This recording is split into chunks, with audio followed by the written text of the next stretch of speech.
चलिए अब आ जाते हैं कविता। जैसे कि मैंने बोला कि ये कविता लंबी है तो इसे कई खंडों में विभक्त किया है। तो सबसे पहले खंड यानी पहला काव्यांश है, मैं जग जीवन का भार लिए फिरता हूँ, फिर भी जीवन में प्यार लिए फिरता हूँ। कर दिया किसी ने झंकृत जिनको छूकर, मैं सांसों के दो तार लिए फिरता हूँ। मैं स्नेह सुरा का पान किया करता हूँ, मैं कभी न जग का ध्यान किया करता हूँ। जग पूछ रहा उनको जो जग की गाते हैं, मैं अपने मन का गान किया करता हूँ। अब यहाँ पे सब जैसे उन्होंने बताया कि समाज से कट के नहीं रहा जा सकता। तो देखिए कवि की कहीं ना कहीं जो पर्सनल लाइफ होती है वो उनकी कविताओं में झलकती है। आप सभी को पता है कि हरिवंश राय बच्चन जी की 2 विवाह हुए थे। तो पहली पत्नी के देहावसान के बाद वो काफ़ी एकांत मतलब काफ़ी ज़्यादा दुखित थे। तो उस दौरान उन्होंने बहुत सारी कविताओं की रचना करी। ये उन्हीं रचनाओं में से लगभग एक है, क्योंकि कहीं ना कहीं वो पुरानी यादें इनको याद ही आती थी। अब देखिए क्या है यहाँ पर। पहली लाइन है, मैं जग जीवन का भार लिए फिरता हूँ, फिर भी जीवन में प्यार लिए फिरता हूँ। अर्थात इस संसार इस जीवन में बहुत सारे दुख हैं, बहुत सारी तकलीफें हैं, ठीक है। तो जब हम इनको जीते हैं तो वो तकलीफें स्वतः ही हमारे पास आ जाती हैं। कुछ हमारी अपनी होती हैं, कुछ अगल बगल की होती हैं। अगर हम संवेदनशील हैं तो वो आसपास की जो परेशानियां हैं, जो चीज़ें हैं, वो अपने आप ही हमारे जीवन में प्रवेश कर जाती हैं। तो वही इन्होंने कहा जग जीवन। जग मतलब क्या? बाहरी संसार। जीवन अर्थात अपने खुद के जीवन। इनमें घटित हो रहे दुख हमारे पास बहुत हैं, लेकिन फिर भी जीवन में प्यार लिए फिरता हूँ। ये नहीं कि मैं दुखी हूँ तो अपने दुख से दूसरों को भी दुखी करूँ, तब भी मैं अपने साथ क्या प्यार लेकर फिरता हूँ, दूसरों को प्यार बांटता रहता हूँ। कर दिया किसी ने झंकृत जिनको छूकर। अब यानी कि क्या है, उन्होंने कहा कि जो दुखी हमारा मन है, जो कह रहे हैं और प्यार बांट रहे हैं, उसी दौरान उन्हें कुछ पुरानी यादें आ जाती हैं। तो वो कहते हैं कि मेरे दिल को कुछ यादें जो हैं वो छू कर गई, जिससे मेरे ये यादों में मेरे हृदय को कंपित कर दिया। कंपित कर देना, अब ये देखिए 2 कंडीशन में कंपन होता है। एक, या तो हमें बुरी यादें आई हों या हमारे प्रिय की यादें आई हों।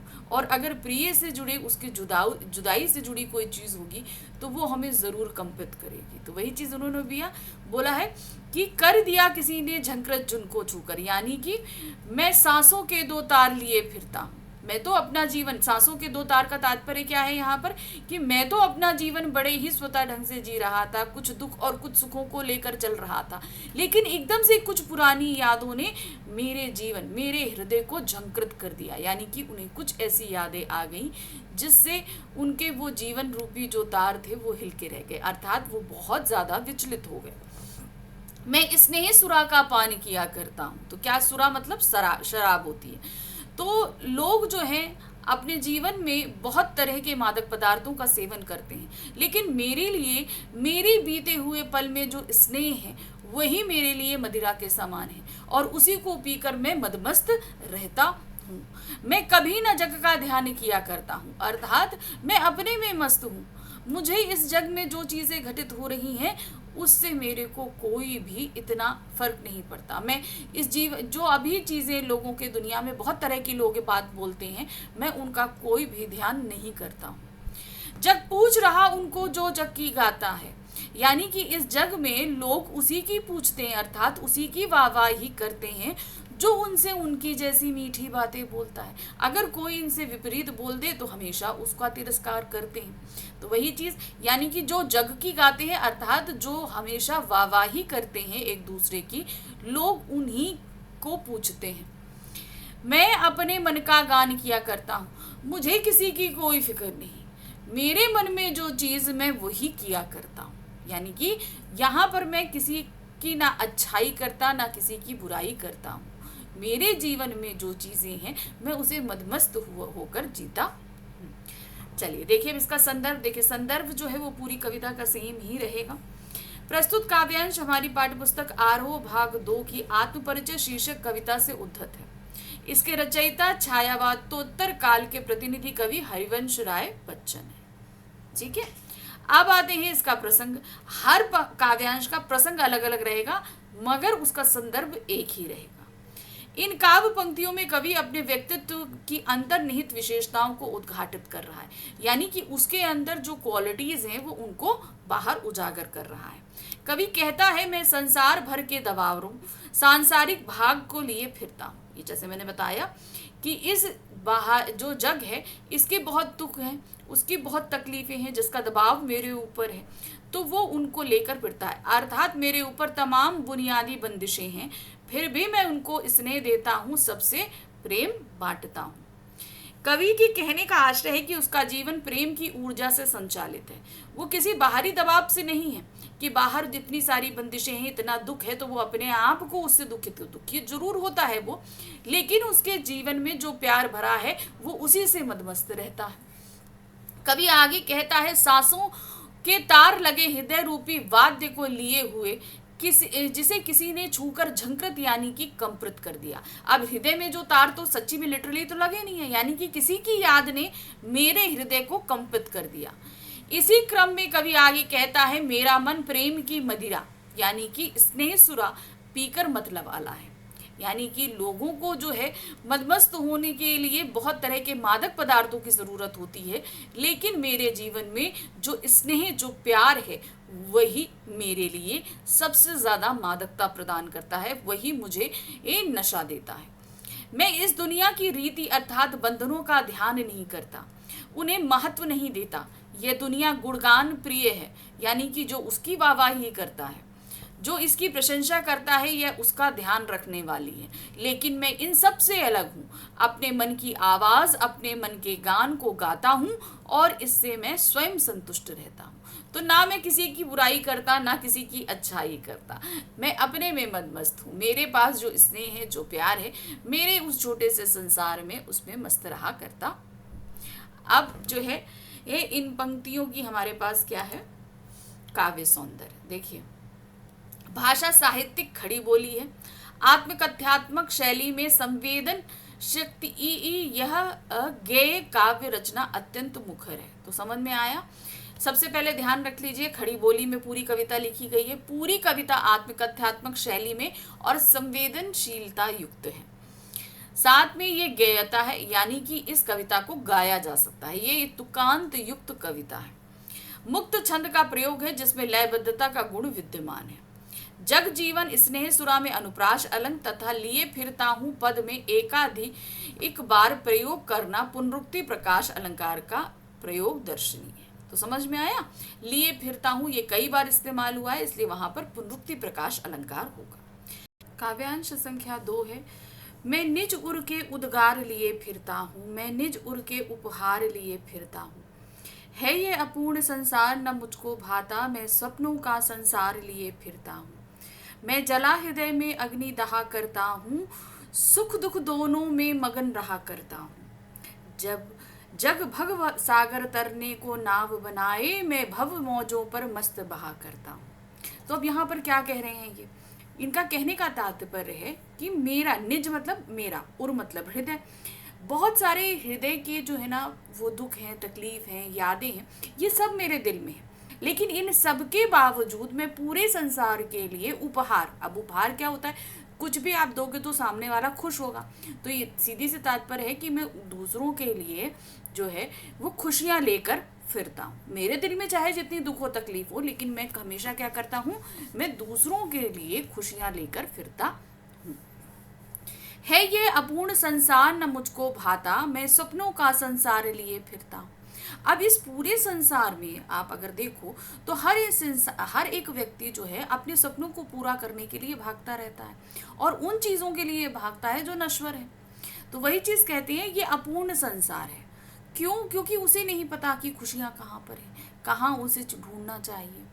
लेकिन मेरा क्या है, मेरा अपना सपनों का खुद का अपना एक संसार है, मैं उसी संसार में रहता हूँ और खुश रहता हूँ। मैं जला हृदय में अग्नि दहा करता हूँ। अब अग्नि क्या होती है, यानी कि हमारे हृदय में जो अग्नि जल रही है उसका मतलब है कि वो दुख है, वो तकलीफें हैं, वो सारी चीज़ें वो क्या है, उन सभी को मैं अपने साथ लिए फिरता हूँ। मैं जला हृदय में अग्नि दहा करता हूँ, यानी जलता रहता हूँ खुद। मेरी दहा का मतलब क्या होता है, जलना, तब भी मैं जलता रहता हूँ। फिर उसके बाद क्या कहते हैं, सुख दुख दोनों में मग्न रहा करता हूँ। कोई भी सुख हो, कोई भी दुख हो, किसी भी तरीके की चीज़ हो, मैं दोनों में एक ही जैसा रहता हूँ। यानी कि दुख है तो बहुत ज़्यादा दुखी हो जाऊँ, सुख हो तो बहुत ज़्यादा सुखी हो जाऊँ, ऐसा नहीं है। जग भव सागर तरने को नाव बनाए। अब भव सागर मतलब इस संसार में जीने और मृत्यु तक पहुंचने के लिए वो ना जाने कितने वैभवशाली चीज़ों को इकट्ठा करता है। वो इस संसार को पार करने, इस जीवन को व्यतीत करने के लिए वो वैभवशाली चीज़ों को एकत्र करता है। मैं भव मौजों पर मस्त कहा बहा करता हूँ। और इस संसार में बहुत सारी मौजें उठती हैं, अर्थात कभी खुशी है, कभी गम है, कभी तकलीफ है, जो कुछ भी है, मैं क्या है, मैं उसमें बिल्कुल मदमस्त होकर रहता हूँ। कोई भी सिचुएशन आ जाए मैं मस्त रहता हूँ। अब इसमें क्या कह रहे हैं आगे, इसका अर्थ देखिए। जैसे मैंने बोला था कि संदर्भ सबका एक सा रहेगा और प्रसंग अलग अलग हो जाएगा। यहाँ कभी अपने उद्गारों सपनों को उजागर कर अपनी मौजों में सबको शामिल करता है, यानी कि अपने जीवन में वो सबको शामिल कर रहा है। कभी कहता है वो अपने हृदय के उद्गार तथा हृदय की वाणी को अभिव्यक्त करना चाहता है। वह हृदय के स्नेह रूपी उपहार को इस संसार को देना चाहता है।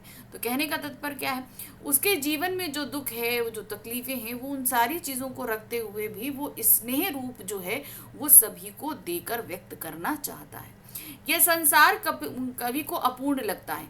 संसार की अपूर्णता से उसका आशय संसार में प्रेम का अभाव है।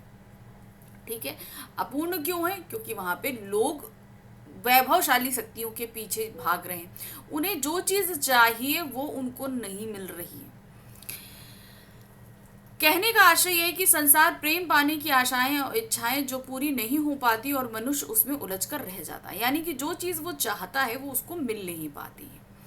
इसी कारण कवि कहता है वो अपने हृदय में प्रेम की एक आग जलाए रहता है और निरंतर खुद ही उस आग में जलता रहता है। यानी कि क्या है, उसके जीवन में बहुत सारे दुख और तकलीफ है, लेकिन तब भी वो दूसरों को क्या दे रहा है, वो खुशी ही दे रहा है। अपने दिल में चाहे जैसी अग्नि जल रही हो उससे वो जलता रहता है, लेकिन दूसरों को सुख दे रहा है। वह सुख दुख में एक समान रहता है। कोई भी परिस्थिति आए, सुख आए या दुख आए, दोनों में समान रहता है। अर्थात कवि का जीवन सांसारिक अपूर्णता के बीच तटस्थ कर्मयोगी की भांति है। कर्मयोगी यानी कि साधु संत होते हैं, अच्छा हो या बुरा हो दोनों में ही समान रूप से रहते हैं। वह कहता है मैं इस संसार रूपी सागर को पार करने के लिए अपनी जीवन रूपी नौका को इस संसार सागर की लहरों पर अखंड भाव से तहराता हूँ। यानी कि क्या हुआ कि यहाँ पर मेरे को जो चीज़ें लोग वैभवशाली शक्ति उन चीज़ों को इकट्ठा कर रहे हैं, मुझे वो चीज़ चाहिए ही नहीं। मैंने अपने बगैर सुख बगैर दुख के समान भाव वाली जो जीवन नौका बना रखी है, ये इन्हीं सुख दुख पे मैं तहराता रहता हूँ। मैं दुनिया के अन्य लोगों की भांति साधन की अपेक्षा नहीं करता। साधन यानी कि जैसे हम बोले कि कार भी ले लो, घर भी ले लो, सारी चीज़ें ये जीवन जीने के साधन है, तो वो उसे साधन नहीं चाहिए। तात्पर्य यह है कि कवि संसार में रहकर भी अपना एक पृथक अस्तित्व बनाए रखता है। अब इसका काव्य सौंदर्य देखिए। भाषा भावों के अनुरूप सहज, सरल, सरस और प्रभावमयी है। देखिए पूरी कविता जो है वो खड़ी बोली में, ये आप ध्यान रखना। भव सागर, भव मौजों तथा अग्नि में रूपक अलंकार का प्रयोग हुआ है। अभिव्यक्ति की सरलता से कविता की प्रभावोत्पादकता में वृद्धि हुई है। अब आते हैं तीसरा काव्यांश। तीसरा काव्यांश क्या है? मैं यौवन का उन्माद लिए फिरता हूँ, उन्मादों में अवसाद लिए फिरता हूँ, जो मुझको बाहर हंसा रुलाती भीतर मैं हाय किसी की याद लिए फिरता हूँ। कर यत्न मिटे सब सत्य किसी ने जाना, नादान वही हाय जहाँ पर दाना। फिर मूड ना आ क्या जग जो इस पर भी सीखे, मैं सीख रहा हूँ सीखा ज्ञान भुलाना। तो अब यहाँ पर क्या कह रहे हैं, अब अपनी यंग एज के बारे में बात कर रहे हैं। ठीक, मैं यौवन का उन्माद लिए फिरता हूँ, यानी कि जवानी है। जवानी में जैसे सब कुछ कर गुजरने की सॉरी सब कुछ कर गुजरने की जो एक कैपेबिलिटी होती है ना, बहुत एक एनर्जी होती है, वही उन्माद का है। और उन्मादों में अवसाद लिए फिरता हूँ, मतलब वो जो मेरे पास एनर्जी है, जो सब कुछ कर गुजरने का जो उत्साह है, उसमें कहीं ना कहीं जो है वो थोड़ा दुख भी है। क्यों, अभी आगे बताएंगे। अब वो जो दुख है वो मुझको बाहर से तो हंसाता है, लेकिन अंदर ही अंदर मुझे वो तकलीफ देता है और मैं अंदर ही अंदर रोता रहता हूँ। मैं हाय किसी की याद लिए फिरता हूँ। अब इन्होंने कहा ना, यौवन का उन्माद में अवसाद, वो अवसाद, वो तकलीफ क्या है कि इन्हें अपने किसी प्रिय की याद आती है।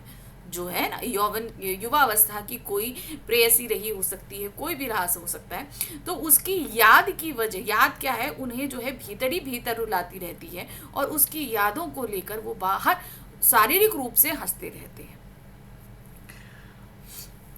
कर यत्न मिटे सब सत्य किसी ने न जाना, यानी कि बहुत कुछ करके, क्या, कर यत्न मिटे सब, यानी कि करना, कर और यत्न करना यानी कोशिश कि सब कुछ मिट जाए, अर्थात जो तकलीफें हैं वो मुझे याद ना आए।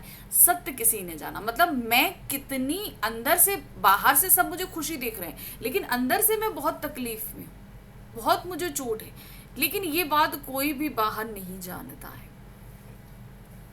नादान नादान वही हाय जहां पे दाना, वो कह रहे हैं जहां पर समझदार, दाना मतलब जहां पर समझदार लोग बसते हैं वहीं पर नासमझ भी लोग बसते हैं। इनका कहने का तात्पर्य क्या है, बहुत सारे लोग तो उस तकलीफ को समझ जाते हैं, मेरे जैसे लोग, लेकिन बहुत सारे लोग नासमझ भी होते हैं जो भीतर हो रही इस तकलीफ को समझ नहीं पाते हैं। फिर मुंह उड़ ना क्या जग, मूड ना जग यानी फिर क्या है, क्या ये सारा जग, मूड मतलब बुद्धू है, जो इस पर भी सीखे, यानी कि इस बात पर भी लोग सीखने को तैयार रहते हैं। कहते हैं ना कि बहुत सारी चीज़ें जो हैं वो सीखना चाहते हैं, इस पर भी लोग बहुत कुछ सीखने को तैयार रहते हैं। मैं सीख रहा हूँ सीखा ज्ञान भुलाना, मैंने इस संसार में जो कुछ सीखा है, जो चीज़ें प्रैक्टिकल हैं, जो चीज़ें वास्तविक लाइफ में हैं, मैं उन सारी चीज़ों को भुलाने की कोशिश कर रहा हूँ, और लोग क्या है, वो नई चीज़ों को सीखने और जानने की कोशिश कर रहे हैं। अब इसका प्रसंग देखिए, यहाँ कवि बताता है संसार में ज्ञानी अज्ञानी सभी हैं, इसी प्रकार दुख सुख भी सभी के साथ रहता है।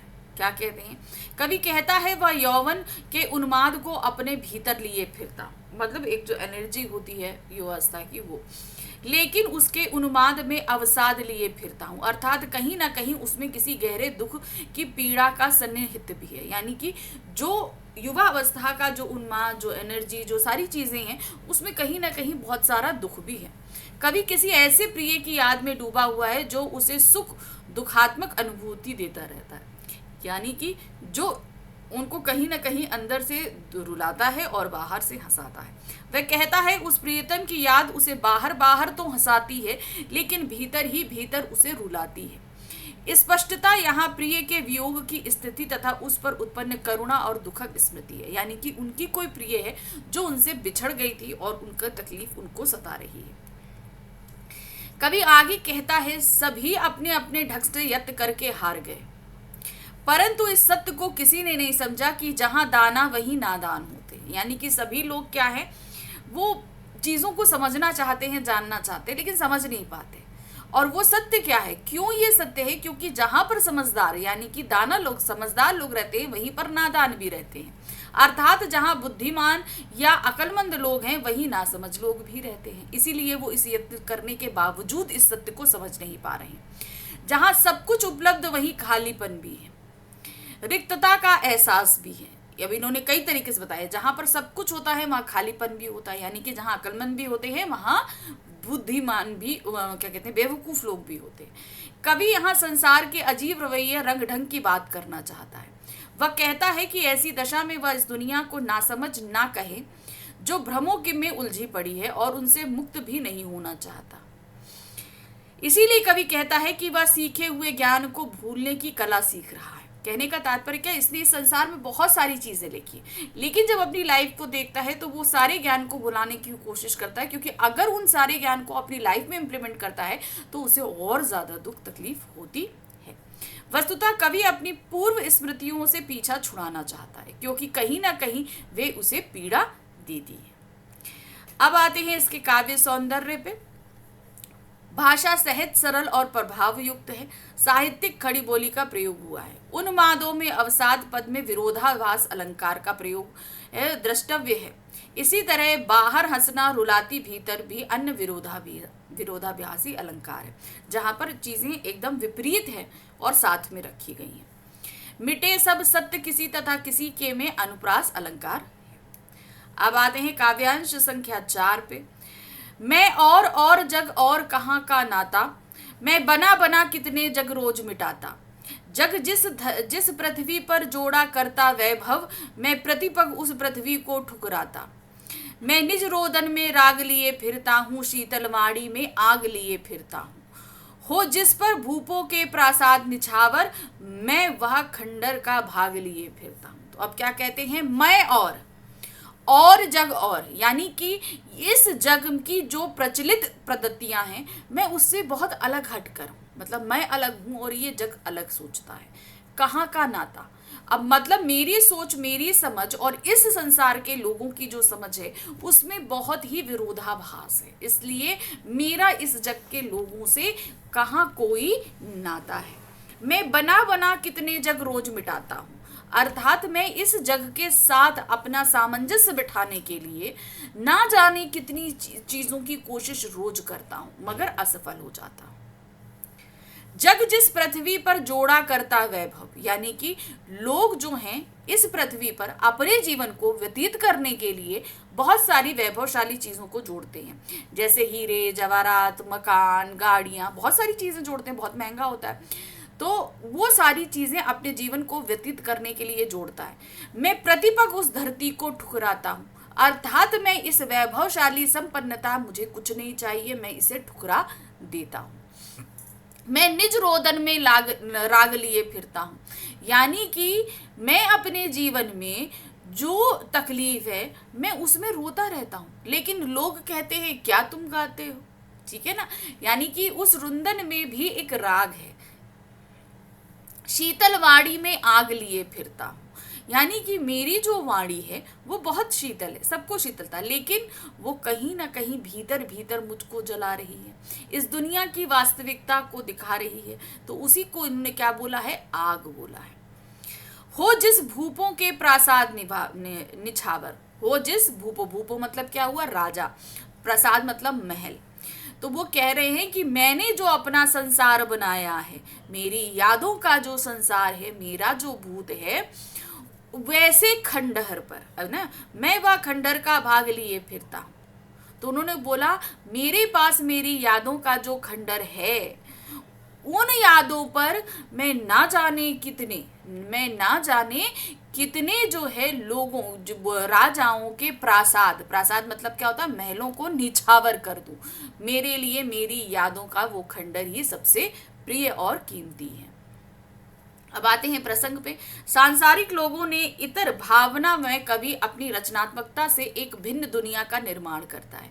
लोग अपना जीवन व्यतीत करने के लिए एक अलग दुनिया बनाते हैं, लेकिन वो एक अलग तरह की ही दुनिया बनाकर रहता है। क्या कहते हैं, कविता के इस अंश के माध्यम से कवि बताता है कि संसार से उसका संबंध चिर स्थायी नहीं है, यानी कि संसार अलग और मैं अलग, ठीक है। क्योंकि उसका अपना अस्तित्व संसार के अस्तित्व की तुलना में भिन्न है। क्योंकि जो लोग यहाँ पर रहते हैं उनकी सोच, उनकी सारी चीज़ों से मेरी सोच बिल्कुल मेल नहीं खाती, इसीलिए मैं और जग और है। इसीलिए वह कहता है मैं अपने भीतर कितने ही संसार रोज बनाता और मिटाता हूँ, यानी कि मैं जो जैसा संसार लोग अपने साथ बनाकर जीते हैं, मैं ऐसे संसार अपने भीतर न जाने कितने रोज बनाता और कितने मिटाता हूँ। वह भौतिक वैभव एवं इस वृद्धि को ठुकराने की बात करता है, यानी कि इस संसार में जितने सारे लोग बहुत ही पैसे वाले चीज़ों को इकट्ठा करते हैं, वो सभी चीज़ों को मैं ठुकराता हूँ। कि दुनिया जिस धरती पर वैभवशीलता प्राप्त करने के स्वप्न सजोती है, मैं उस धरती को और उसके वैभव को ठुकराता हूँ। मतलब मुझे अपना जीवन व्यतीत करने के लिए इतनी वैभवता नहीं चाहिए, अर्थात कवि भौतिक वैभव को तुच्छ समझता है। कवि आगे कहता है मैं रुंदन में राग लिए फिरता हूँ, वह शीतलवाड़ी में आग लिए फिरने की बात करता है। वह वैभव को तुच्छ समझकर उसे ठुकराने की ठसक भरी अदा से कहता है कि मैं खंडर लिए फिरता हूँ, यानी कि उसकी जो यादें हैं वो माना कि खंडर हैं, लेकिन ऐसे खंडर पे ना जाने कितने राजाओं के कीमती महल में न्योछावर कर दूं, अर्थात उसके लिए उसकी वो यादें बहुत कीमती हैं। लेकिन वह ऐसा खंडर जिस पर राजाओं के राजप्रासाद भी न्योछावर हैं। कहने का तात्पर्य है कि कवि यहाँ भौतिकता को महत्वहीन तथा भावनात्मकता सामर्थ्य को उल्लेखहीन मानकर उसे रेखांकित करता है। यानी कि आसपास जो हम बहुत सारी कीमती चीज़ों को एकत्र करते हैं वो उनके लिए बिल्कुल तुच्छ है। इसीलिए उन्होंने भूपों के प्रसाद को निछावर करने की बात कही। और खंडहर यानी कि जो मेरी भावनाएं हैं, जो मेरी सोच है, जो मेरी यादें हैं, वो सारी ही मेरे लिए कीमती हैं। तो वो भावों को ज़्यादा इंपॉर्टेंस देते हैं, वैभवशाली चीज़ों को इंपॉर्टेंस नहीं देते। अब काव्य सौंदर्य देखिए। खड़ी बोली में साहित्यिक रूप का प्रयोग हुआ है। सहज भाषा से गंभीर भावों को कुशलता से अभिव्यक्त किया गया है। भाषा की क्षेत्रीयता का प्रभाव भी दृष्टिगोचर होता है, यानी कि जिस क्षेत्र में रहकर ये चीज, वहां की क्षेत्रीय भाषाई शब्दों का इस्तेमाल किया गया है। और शब्द 3 बार भिन्न भिन्न अर्थ संदर्भों में प्रयुक्त हुआ है, इसीलिए यहाँ पर यमक अलंकार है।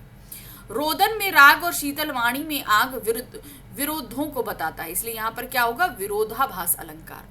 इसीलिए विरोधाभास तथा बना बना में पुनरुक्ति प्रकाश अलंकार का प्रयोग हुआ है। चलिए अब आते हैं हम आखिरी काव्यांश पर। मैं रोया इसको तुम कहते हो गाना, मैं फूट पड़ा तुम कहते छंद बनाना। क्यों कवि कहकर संसार मुझे अपनाए, मैं दुनिया का हूं एक नया दीवाना। मैं दीवानों का वेश लिए फिरता हूँ, मैं मादकता निःशेष लिए फिरता हूँ। जिसको सुनकर जग झूम झुके लहराए, मैं मस्ती का संदेश लिए फिरता हूँ। तो आखिरी पंक्तियों में वो क्या कह रहे, मैं रोया तुम कहते हो गाना, यानी कि मैं अपनी तकलीफों से जब रो रहा था, यानी कि जब मैं बहुत तकलीफ में था और उस तकलीफ में जो मैंने कहा तुमको वो गाना लगा। मैं फूट पड़ा तुम कहते छंद बनाना, और जब मेरी तकलीफ बहुत ज़्यादा बढ़ी और उस तकलीफ को बयां करने के लिए जो मैंने लिखा वो तुमने कहा क्या वह छंद बनाया। अर्थात तुमने मेरी तकलीफ को संसार ने बहुत अच्छी कविता के रूप में सराहा। क्यों कवि कहकर संसार मुझे अपनाए, वो क्या कहते हैं कि मैं जिस तरीके से रोता हूँ गाता हूँ तो तुम बोलते कविता बनाई, मुझे ये संसार कवि कहकर क्यों अपनाता है। मैं दुनिया का हूँ एक नया दीवाना, मैं कोई कवि नहीं, मैं इस दुनिया का नया दीवाना हूँ। अर्थात मैं इस दुनिया में वो सारी चीज़ें खोज रहा जिसको अभी तक किसी ने खोजा नहीं। अब कोई दीवाना अगर किसी को चाहता है तो क्या देखता है, वो उसकी तरह पूरी तरह पागल होता है, वो उसकी कोई खामियां नहीं देखता, उसे बेवजह प्यार करता है। तो उसने वो जो जीवन प्राप्त किया है वो उसके लिए बहुत ही ज़्यादा प्रीशियस है, ये चीज़ वो बताता है। मैं दीवानों का वेश लिए फिरता हूँ, अर्थात मेरी वेशभूषा देखकर लोग मुझे क्या कहते हैं कि मैं दीवाना हूँ। जिसको मैं मादकता निःशेष लिए फिरता हूँ, अर्थात मैं जो कविता लिखता, मैं जो वाणी बोलता, उसको तुम बोलते हो मादकता है। अर्थात मेरी भाषा में, मेरी कविता में बहुत अपनापन है। जिसको सुनकर जग झूम झुके लहराए, मैं मस्ती का संदेश लिए फिरता हूँ। मैं वो संदेश लेकर आया, अर्थात मेरी कविताएं वो संदेश लेकर आ रही हैं जिसको सुनकर लोग झुके झूमे और लहराते हैं, अर्थात लोगों को मदमस्त करती है। अब प्रसंग देखिए क्या है। यहाँ कवि के अंतर में निहित क्रंदन और दीवानगी के एक नए विश्व या समाज के सृजन हेतु है। उसका हृदय प्रेम की मस्ती से सराबोर होकर एक नए समाज का स्वप्न देखता है। कविता के इस अंश में अपने रचना कर्म को व्याख्यायित करते हुए, यानी कि रचना कर्म अर्थात अपने लेखन को, बच्चन जी कहते हैं कि वस्तुतः लोग जिसे मेरा गाना समझते हैं वह मेरा रुंदन है, यानी कि मेरा रोना है। आत्मा का अंतर्नाद ही वास्तव में कविता का छंद बनकर फूट पड़ता है, यानी कि मेरे अंदर की जो तकलीफें हैं वो वास्तव में क्या है, कविता का रूप धारण करके आपके सामने आती हैं। कवि कहता है कि संसार मुझे कवि के रूप में जाने या अपनाए। ठीक है, कवि के रूप में ही हम लोग हरिवंश राय बच्चन को जानते हैं, तो वही चीज़ बोल रहे हैं कि ये पूरा संसार मुझे एक कवि के रूप में जानता और अपनाता है। मैं इसकी अपेक्षा नहीं करता, मैं ये नहीं चाहता कि वो मुझे कवि के रूप में जाने, क्योंकि वस्तुतः मैं इस दुनिया का नया दीवाना हूँ, तो वो मुझे दीवाने की तरह जाने। अपने दीवानेपन को स्पष्ट करते हुए कहते हैं, मैं दीवानों का वेश लिए इधर उधर घूम रहा हूँ। अर्थात इस संसार में रहने के लिए, वेशभूषा धारण करने के लिए अपने कुछ नियम है, लेकिन मैं उन सारे नियमों को खंडित करता हूँ। मेरी वेशभूषा क्या है, लोगों को भले पसंद ना आए, वो हो सकता है दीवानों की ही कह दे। कवि का यह दीवाना व्यक्तित्व संपूर्ण मादकता अर्थात निशेष मादकता का धारक है। यानी कि बिना किसी रुकावट के जो चीज़ें प्राप्त हो जाती हैं वो। कवि दुविधाओं एवं विकलताओं से जूझ रहे इस संसार को उसी दीवानेपन की मस्ती और मादकता का संदेश देना चाहता है। मतलब वो क्या कह रहे हैं कि जो मेरे अंदर मादकता है, जो मस्ती है, वही संदेश मैं इस पूरे संसार को दे रहा हूँ। अर्थात ये सभी लोग इस तरह की मादकता और संदेश को लेकर जिए, जिसे ग्रहण कर यह संसार अपनी असफलता और विकलता को भूलकर उन्मत्तता के आवेग में झूम उठे, लहरा उठे और प्रसन्न हो उठे। अर्थात मेरी कविताओं के जरिए वो भी वो नशा प्राप्त करें, वो मादकता प्राप्त करें, जिससे वो अपने सभी दुखों को भूलकर इस संसार को स्वतः ही अपना सके। अब आते हैं काव्य सौंदर्य पे। साहित्यिक खड़ी बोली का प्रयोग हुआ है। देखिए, पूरी कविता में खड़ी बोली का इस्तेमाल है, ये ध्यान रखिएगा। भाषा भावों के अनुरूप सहज, सरल और प्रभाव युक्त है। आत्मकथ्यात्मक शैली का स्पष्ट रूप से प्रयोग है, क्योंकि हर जगह वो मैं लेकर इस्तेमाल कर रहे हैं। क्यों कवि कहकर पद में अनुप्रास अलंकार की छटा विद्यमान है। लिए फिरता हूं की आवृत्ति काव्य का नया आकर्षण, तो इसलिए लिए फिरता हूं बार बार इस्तेमाल करना इस पूरी कविता में ही पुनरुक्ति प्रकाश अलंकार है। झूम झुके पद में अनुप्रास अलंकार का प्रयोग देखने को मिलता है। सबसे पहला काव्यांश है, हो जाए ना पथ में रात कहीं, मंजिल भी तो दूर नहीं। यह सोच थका दिन का पंथी भी, जल्दी जल्दी चलता है दिन, जल्दी जल्दी ढलता है। तो अब यहाँ कह रहे हैं पूरा दिन। अब क्या कह रहे हैं, हो जाए ना पथ में रात कहीं। क्या कह रहे हैं, कहीं चलते चलते रास्ते में ही रात ना हो जाए। ठीक है, तो अभी देखिए क्या होता था, अभी तो हम लोग बहुत सारे व्हीकल लेते हैं इस एक जगह से दूसरी जगह जाने के लिए, लेकिन पहले तो नहीं होते थे, पहले लोग पैदल चलते थे। तो वही कह रहे हैं कि अगर कोई व्यक्ति, मंजिल भी तो है दूर नहीं, यह सोच थका दिन का पंथी भी। तो अब यहाँ पर पहली लाइन आप ये समझना, ठीक है। एक पथिक है जो सुबह से चल रहा है और चलते चलते क्यों है शाम का समय हो गया है, तो वो क्या कह रहा है कि कहीं मुझे रास्ते में ही ना रात हो जाए और मेरी जो मंजिल है, जहाँ तक उसे जाना है, वो बहुत ही नज़दीक है। तो इसीलिए वो सोचता है कि भाई मेरे को जहाँ पहुँचना था वो रास्ता तो बहुत ही करीब, वो मंजिल मेरी बहुत ही करीब है।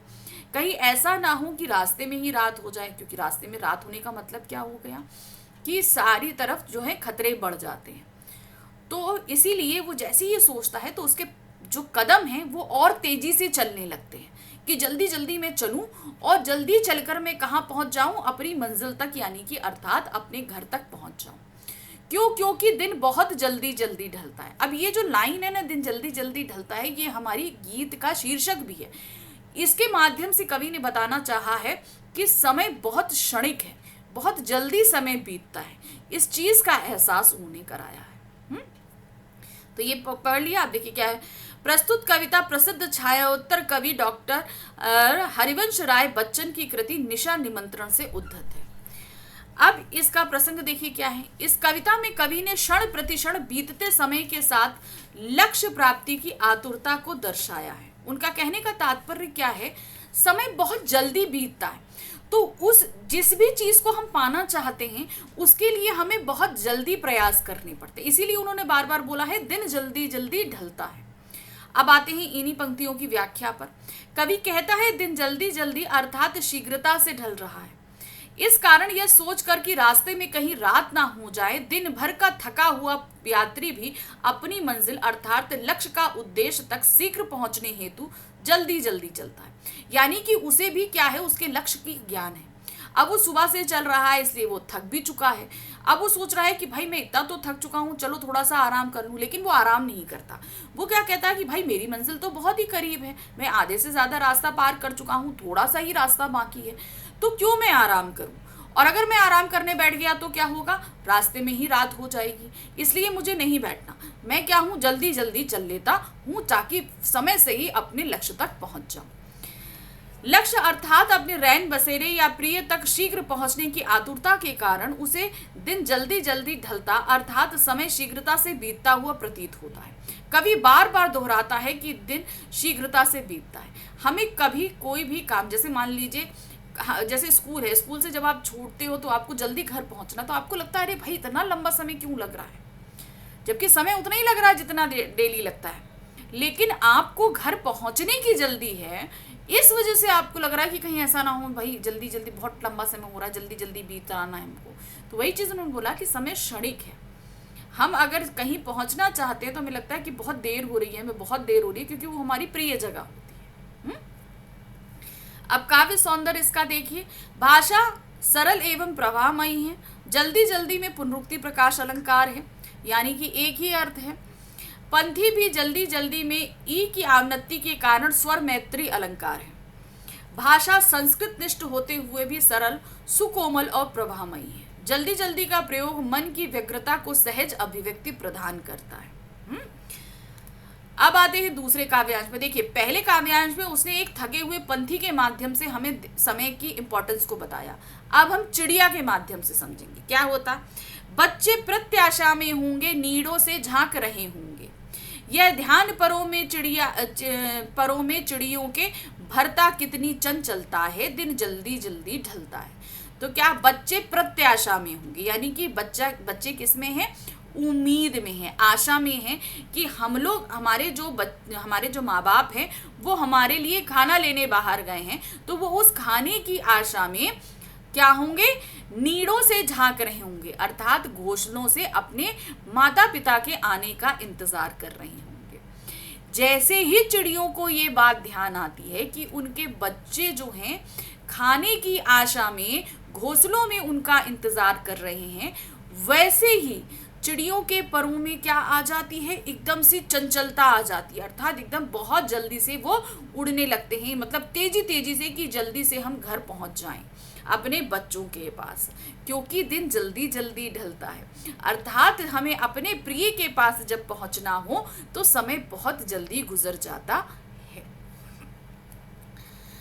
इन पंक्तियों में कवि अपनी बात को स्पष्ट करने के लिए चिड़ियों का उदाहरण देता है। जो बात इन्होंने पहले पंक्ति में कही है वही चीज वो यहाँ दोहरा रहे हैं। कवि कहता है, दिन को शीघ्रता से ढलता देखकर और यह ध्यान करके बच्चा दाना पाने और अपनी माँ के शीघ्र लौट आने की आस के लिए घोंसलों अर्थात नीड़ों से झांक रहे होंगे कि भाई शाम हो रही है, बच्चे भी इंतजार कर रहे हैं। जैसे ही चिड़ियों को ये सारा ध्यान आता है, चिड़ियों के पर और अधिक चंचल हो उठते हैं, अर्थात वो और तेजी से घोंसले की ओर उड़ने लगती है।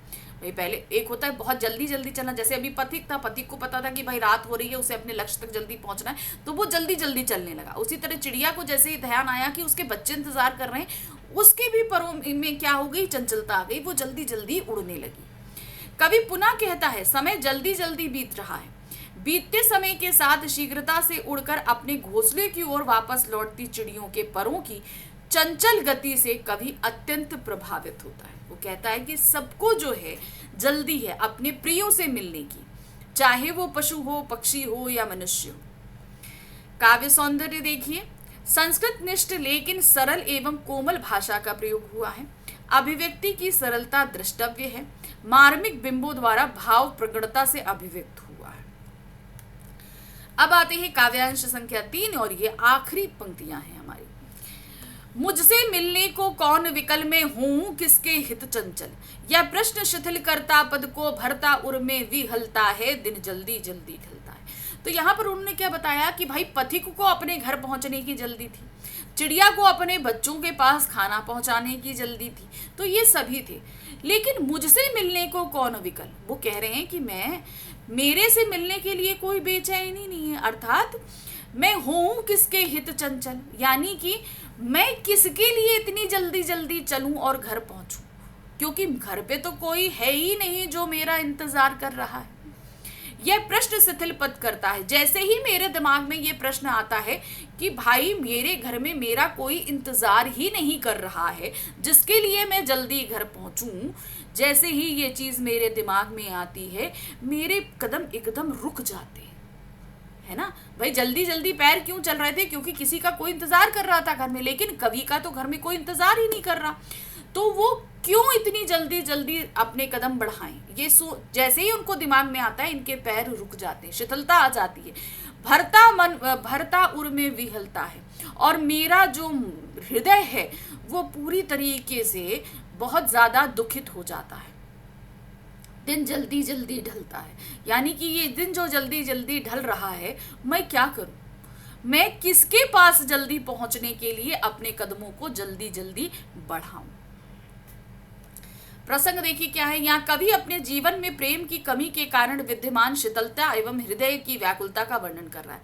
तो मतलब क्या है, उनके जीवन में कोई भी प्रेमी नहीं है, उनका कोई प्रिय है ही नहीं जो उनका घर पे इंतजार कर रहा होगा।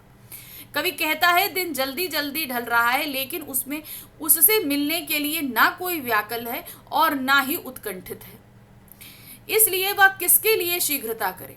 कवि के अनुसार यह भाव उसके पैरों की गति को और शिथिल कर देता है, यानी कि उसका शिथिल मतलब क्या है, एकदम रुक जाना। तो उसके पैर क्या है, वो एकदम रुक जाते हैं, तथा उसके हृदय में व्याकुलता और विहलता की भावना को बढ़ाते हैं, यानी कि उसका हृदय जो है वो बहुत ज्यादा दुखित हो जाता है। वास्तव में कवि अपनी प्रियतम का संसर्ग चाहता है, यानी कि ऐसा कोई प्यार करने वाला चाहता है जिसका वाकई साथ पाने के लिए वो भी जल्दी घर पहुंचने के लिए ये बहुत जल्दी अपने कदमों को बढ़ाए।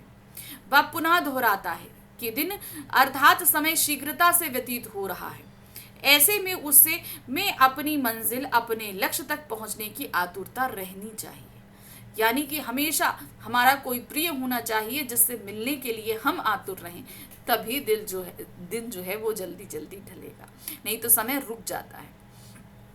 काव्य सौंदर्य देखिए, गीत की भाषा सहज सरल एवं प्रभामयी है, इसमें गेयता का गुण विद्यमान है, अभिव्यक्ति की सरलता से इसके प्रभाव में वृद्धि हो जाती है। बिंबों का सफल प्रयोग हुआ है, जल्दी जल्दी में पुनरुक्ति प्रकाश अलंकार का प्रयोग स्पष्ट है, कौन किसके आदि के प्रयोग के कारण प्रश्न अलंकार विद्यमान है। ठीक है, तो प्रश्न वाचक अलंकार जो है वो यहाँ पर है। मुझसे मिलने में मां वर्ण की अवनति के कारण अनुप्रास अलंकार है। तो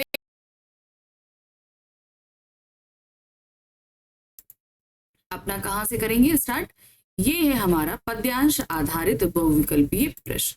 ठीक है, तो पहला है निम्नलिखित काव्यांशों को ध्यानपूर्वक पढ़कर पूछे गए बहुविकल्पीय प्रश्नों के लिए सर्वाधिक उपयुक्त विकल्प का चुनाव कीजिए। तो नीचे आपको लगभग 4 काव्यांश मिलने वाले हैं या पद्यांश मिलने वाले हैं, इन दोनों जो 4 आपके पास रहेंगे, इन चारों पे आपको बहुविकल्पीय प्रश्न करने। पहला है मैं निज उर के उद्गार लिए फिरता हूं, मैं निज उर के उपहार लिए फिरता, है यह अपूर्ण संसार न मुझको भाता, मैं सपनों का संसार लिए फिरता, मैं जला हृदय में अग्नि दहा करता हूं, सुख दुख दोनों में मग्न रहा करता, जग भव सागर तरने को नाव बनाए, मैं भव मौजों पर मस्त बहा करता। तो हरिवंश राय बच्चन जी इस पूरे काव्यांश में कह रहे हैं कि ये पूरा संसार जो है वो बहुत सारी वैभवशाली चीजों को एकत्र करने के पीछे भागता रहता है, लेकिन मेरे लिए क्या है, मेरे लिए मेरे जीवन के जो उद्गार अर्थात जो दुख है और निज जो उर के उपहार है यानी कि जो खुशियां हैं, मैं इन दोनों से ही अपने जीवन को सजा के रखा। ठीक है ना, उद्गार मतलब दुख और उपहार मतलब जो खुशियां हैं। ये अपूर्ण संसार है क्योंकि ये संसार कहीं ना कहीं उन चीजों के लिए भाग रहा है जिनका जीवन में कोई मतलब नहीं। जैसे हम वैभवशाली जिंदगी के लिए बहुत मटेरियलिस्टिक चीजों के पीछे जो हम भागते हैं, उन सारी चीजों के पीछे, तो इसलिए ये संसार क्या है, अपूर्ण है कहीं नहीं। मेरे पास मेरे अपने सपने हैं, उन्हीं का मैंने एक संसार बना रखा है और मैं उन्हीं के साथ जीता। मैं जला हृदय में अग्नि दहा करता हूं, कहने का तात्पर्य क्या है, इस संसार ने मुझे बहुत से दुख दिए हैं, मैं उन सभी को नकार के आगे बढ़ता। सुख दुख, सुख हो चाहे दुख हो, दोनों ही कंडीशन में मेरा जो भाव रहता है वो एक सा रहता है। ऐसा नहीं है कि मैं सुख में बहुत खुशी हूं और दुख में बहुत दुखी हूं, दोनों में ही मैं सेम रहता हूं। इस संसार में रहने वाले लोग अपने जीवन को व्यतीत करने के लिए बहुत सारी मटेरियलिस्टिक चीजें जोड़ते हैं, घर बनाते हैं, कार लेते हैं, बहुत सारा धन इकट्ठा करते हैं, लेकिन मैं ऐसा कुछ नहीं हूं। मैं अपनी जो जीवन के जो उतार चढ़ाव है, जो दुख तकलीफ है, मैं इन्हीं में मस्त जो है अपनी नाव चलाता हूं। मतलब मैं अपना जीवन इसी के उतार चढ़ाव में बिताकर बहुत ही सुख महसूस करता। ठीक है, अब इस पे देखिए आपके पास में प्रश्न है। पहला प्रश्न है निज उर के उद्गार से कवि का क्या तात्पर्य, अपने हृदय की वाणी की अभिव्यक्ति, अपने हृदय में भिन्न मनोभाव, अपने हृदय से निकाल दी गई स्मृतियां या अपने हृदय के केवल दुख। तो यहाँ पर दो चीजें आपको बिल्कुल सही लगेंगी, एक तो अपने हृदय की वाणी की अभिव्यक्ति और दूसरा अपने हृदय के केवल दुख। तो यहाँ पर उद्गार का मतलब क्या हुआ, आपके दुख है, तो सही क्या है, नंबर 4। ठीक है, नेक्स्ट आते हैं, कवि को संसार प्रिय क्यों नहीं है, क्या कारण उसे संसार प्रिय नहीं लग रहा? संसार के बदलाव के कारण, संसार की अपूर्णता के कारण, संसार की समान स्थिति के कारण, या उपरोक्त सभी। तो यहाँ पर हम उपरोक्त सभी में लगाएंगे, क्यों? क्योंकि देखिए संसार जो है वो परिस्थितियों के अनुसार बदलता रहता है, सुख होगा तो अलग उसका भाव रहता है, दुख होता है तो अलग रहता है। दूसरा, ये संसार अपूर्ण है, यानी कि जिस चीजों की महत्व होना चाहिए वो उन चीजों में महत्व नहीं रखता है। इसलिए संसार की समान स्थिति के कारण, समान स्थिति का तात्पर्य क्या है, ये जो है कोई भी स्वरूप हो, संसार की समान स्थिति का कारण यहाँ पर बता रहे हैं कि कैसा भी स्वरूप हो, जो आप निम्न लोगों से बात करिए या उच्च लोगों से बात करिए, जो कोई भी हो, और सभी का यहाँ पर समान भाव रहता है। यानी कि मान लीजिए अगर निम्न लोगों से निम्नतर बात करी जा रही है तो जो अच्छा व्यक्ति होगा वो भी उससे उसी तरीके से बात करे, तो इसलिए वो उनको प्रिय नहीं लगता कि भाई, क्योंकि देखिए हमें सभी के साथ समान व्यवहार करना चाहिए, लेकिन यहाँ पर समान व्यवहार का तात्पर्य क्या है कि लोग अगर एक को बुरा कहते हैं तो पूरा संसार उसी को बुरा कहे, एक को अच्छा कहेगा तो पूरा संसार। यहाँ लोग अपनी सोच के अकॉर्डिंग उस चीज को डिसाइड नहीं कर पाते, इसलिए यहाँ पर हम लगाएंगे उपरोक्त सभी। नेक्स्ट आते हैं, कवि के हृदय में कैसी अग्नि दहक रही है? ईर्ष्या द्वेष से पूर्ण अग्नि, सभी कुछ नष्ट कर देने वाली अग्नि, स्वयं को जलाने वाली विरह अग्नि, या स्नेह रूपी अग्नि। तो यहाँ पर जो इनके हृदय की अग्नि है वो है स्वयं को जला देने वाली विरह अग्नि, यानी कि ये अपने प्रिय से कहीं ना कहीं बिछड़े हुए हैं, जिसकी वजह से इनके हृदय में वो अग्नि जल रही है और वो अपने आप को बहुत ही ज्यादा जो है तकलीफ में पा रहे हैं। नेक्स्ट है, मैं भव मौजों पर मस्त बहा करता हूं। पंक्ति में भव मौजों से क्या अभिप्राय है? संसार की लहरें, विचारों की मस्ती, भावों की लहरें, या संसार की संकीर्णता। तो यहाँ पर भव मौजों से तात्पर्य है भावों की लहरें, यानी कि मेरे मन की जो भाव हैं मैं उन्हीं लहरों, उन्हीं के हिसाब से संसार को जीता। कवि किसकी अपेक्षा नहीं करता है, किसकी एक्सपेक्टेशन नहीं करता है? विचारों की, साधनों की, प्रेम की या घृणा की। तो वो जीवन को बिताने के लिए साधनों की अपेक्षा नहीं करता, उनकी एक्सपेक्टेशन नहीं रखता। चलिए दूसरा काव्यांश है, हो जाए ना पथ में रात कहीं, जल्दी जल्दी चलता है, मंजिल भी तो दूर नहीं, दिन जल्दी जल्दी ढलता है, यह सोच थका दिन का पंथी भी जल्दी जल्दी। तो यहाँ पर ये काव्यांश कहाँ पर लिया गया है? एक गीत से, दिन जल्दी जल्दी ढलता है। तो यहाँ पर बोल बता रहे हैं कि एक जो पंथी है, यानी कि जो राहगीर है, वो भी जो है बहुत जल्दी जल्दी चलता है। क्यों जल्दी चलता है? क्योंकि उसे न लग रहा है कि मैं रात होने से पहले अपने घर पहुंच। अब चूंकि वो जल्दी जल्दी है तो दिन भी यहाँ बहुत जल्दी, जो कहते हैं ना, हमें जब किसी चीज की बहुत रिक्वायरमेंट होती है तो वो समय बहुत जल्दी बीतता है। तो यहाँ पर जो है पंथी यानी राही को जो है अपनी मंजिल पहुंचने की बहुत जल्दी है, और उस जल्दी में भी वो देख रहा है कि समय बहुत जल्दी व्यतीत हो रहा है, तो अर्थात उसे और जल्दी करना पड़ेगा। प्रस्तुत काव्यांश में कवि और कविता का नाम बताइए, हमेशा याद रखना है। तो आपको पता है कि इस काव्यांश के कवि हैं हरिवंश राय बच्चन और कविता है दिन जल्दी जल्दी ढलता है। तो यहाँ पर नंबर 3 वाला ऑप्शन एकदम सही। नेक्स्ट आते हैं, कवि के मन में किस चीज की आशंका है? घर पहुंचने की, घर ना पहुंचने की, घर पहुंचने से पहले ही रात हो जाने की, या यात्रा बिना रुकावट पूरी होने की। तो यहाँ पर कवि अर्थात राही के मन में जो शंका है वो है घर पहुंचने से पहले ही रात हो जाने की। कवि किस आशा से प्रेरित हो उठता है? मंजिल पास ही आने वाली है, कोई उसकी प्रतीक्षा नहीं कर रहा है, मंजिल तक पहुंचने में बहुत समय शेष है, मंजिल तक पहुंचकर वह कुछ भी प्राप्त नहीं कर पाएगा। तो कवि की आशा, कवि किस आशा से प्रेरित होता है कि मंजिल जो है वो पास आने वाली है, कि बहुत ही जल्दी जो है वो उसकी मंजिल पास है, तो इसीलिए यही सोचकर वो अपने कदम क्या है जल्दी जल्दी बढ़ा रहा है। थका हुआ पथिक किसे पाने के कारण जल्दी जल्दी चलता है? अपने साथी को, अपने भोजन को, अपने लक्ष्य को, या अपने स्वार्थ को। तो उसका लक्ष्य क्या है? वो मंजिल है, तो इसीलिए क्या है वो अपने लक्ष्य को पाने के लिए जल्दी जल्दी चलता है। लक्ष्य को पाने की व्यग्रता के कारण कवि को कैसा प्रतीत हो रहा है। अब उसे व्यग्रता मतलब क्या है, बहुत ही ज्यादा एक्साइटमेंट जिसे हम बोलते हैं, बहुत जल्दी जल्दी हमें चाहिए होती है कोई चीज। तो लक्ष्य पाने की जो एक्साइटमेंट के कारण कवि को कैसा प्रतीत हो रहा है, दिन ढल ही नहीं रहा है, दिन जल्दी जल्दी ढल रहा है, दिन के बाद रात ना आ जाने कब आ जाए, या उपरोक्त सभी। तो उसे अपने लक्ष्य को पाने की जो व्यग्रता यानी कि जो एक्साइटमेंट है उसके चक्कर में वो देख रहा है कि दिन तो बहुत जल्दी ढल रहा है ना। तो सही क्या है, दिन जल्दी जल्दी ढलता है। तीसरा काव्यांश है, क्या दिया गया है, बच्चे प्रत्याशा में होंगे, नीड़ों से झांक रहे होंगे, यह ध्यान परों में चिड़ियों के भरता कितनी चंचलता है, दिन जल्दी जल्दी ढलता है, मुझसे मिलने को कौन विकल, मैं हूं किसके हित चंचल, यह प्रश्न शिथिल करता पद को, भरता उर में विहलता है, दिन जल्दी जल्दी ढलता है। तो अब ये वाला जो हमारे पास पद्यांश दिया गया है, ये भी दिन जल्दी जल्दी ढलता गीत से लिया गया है।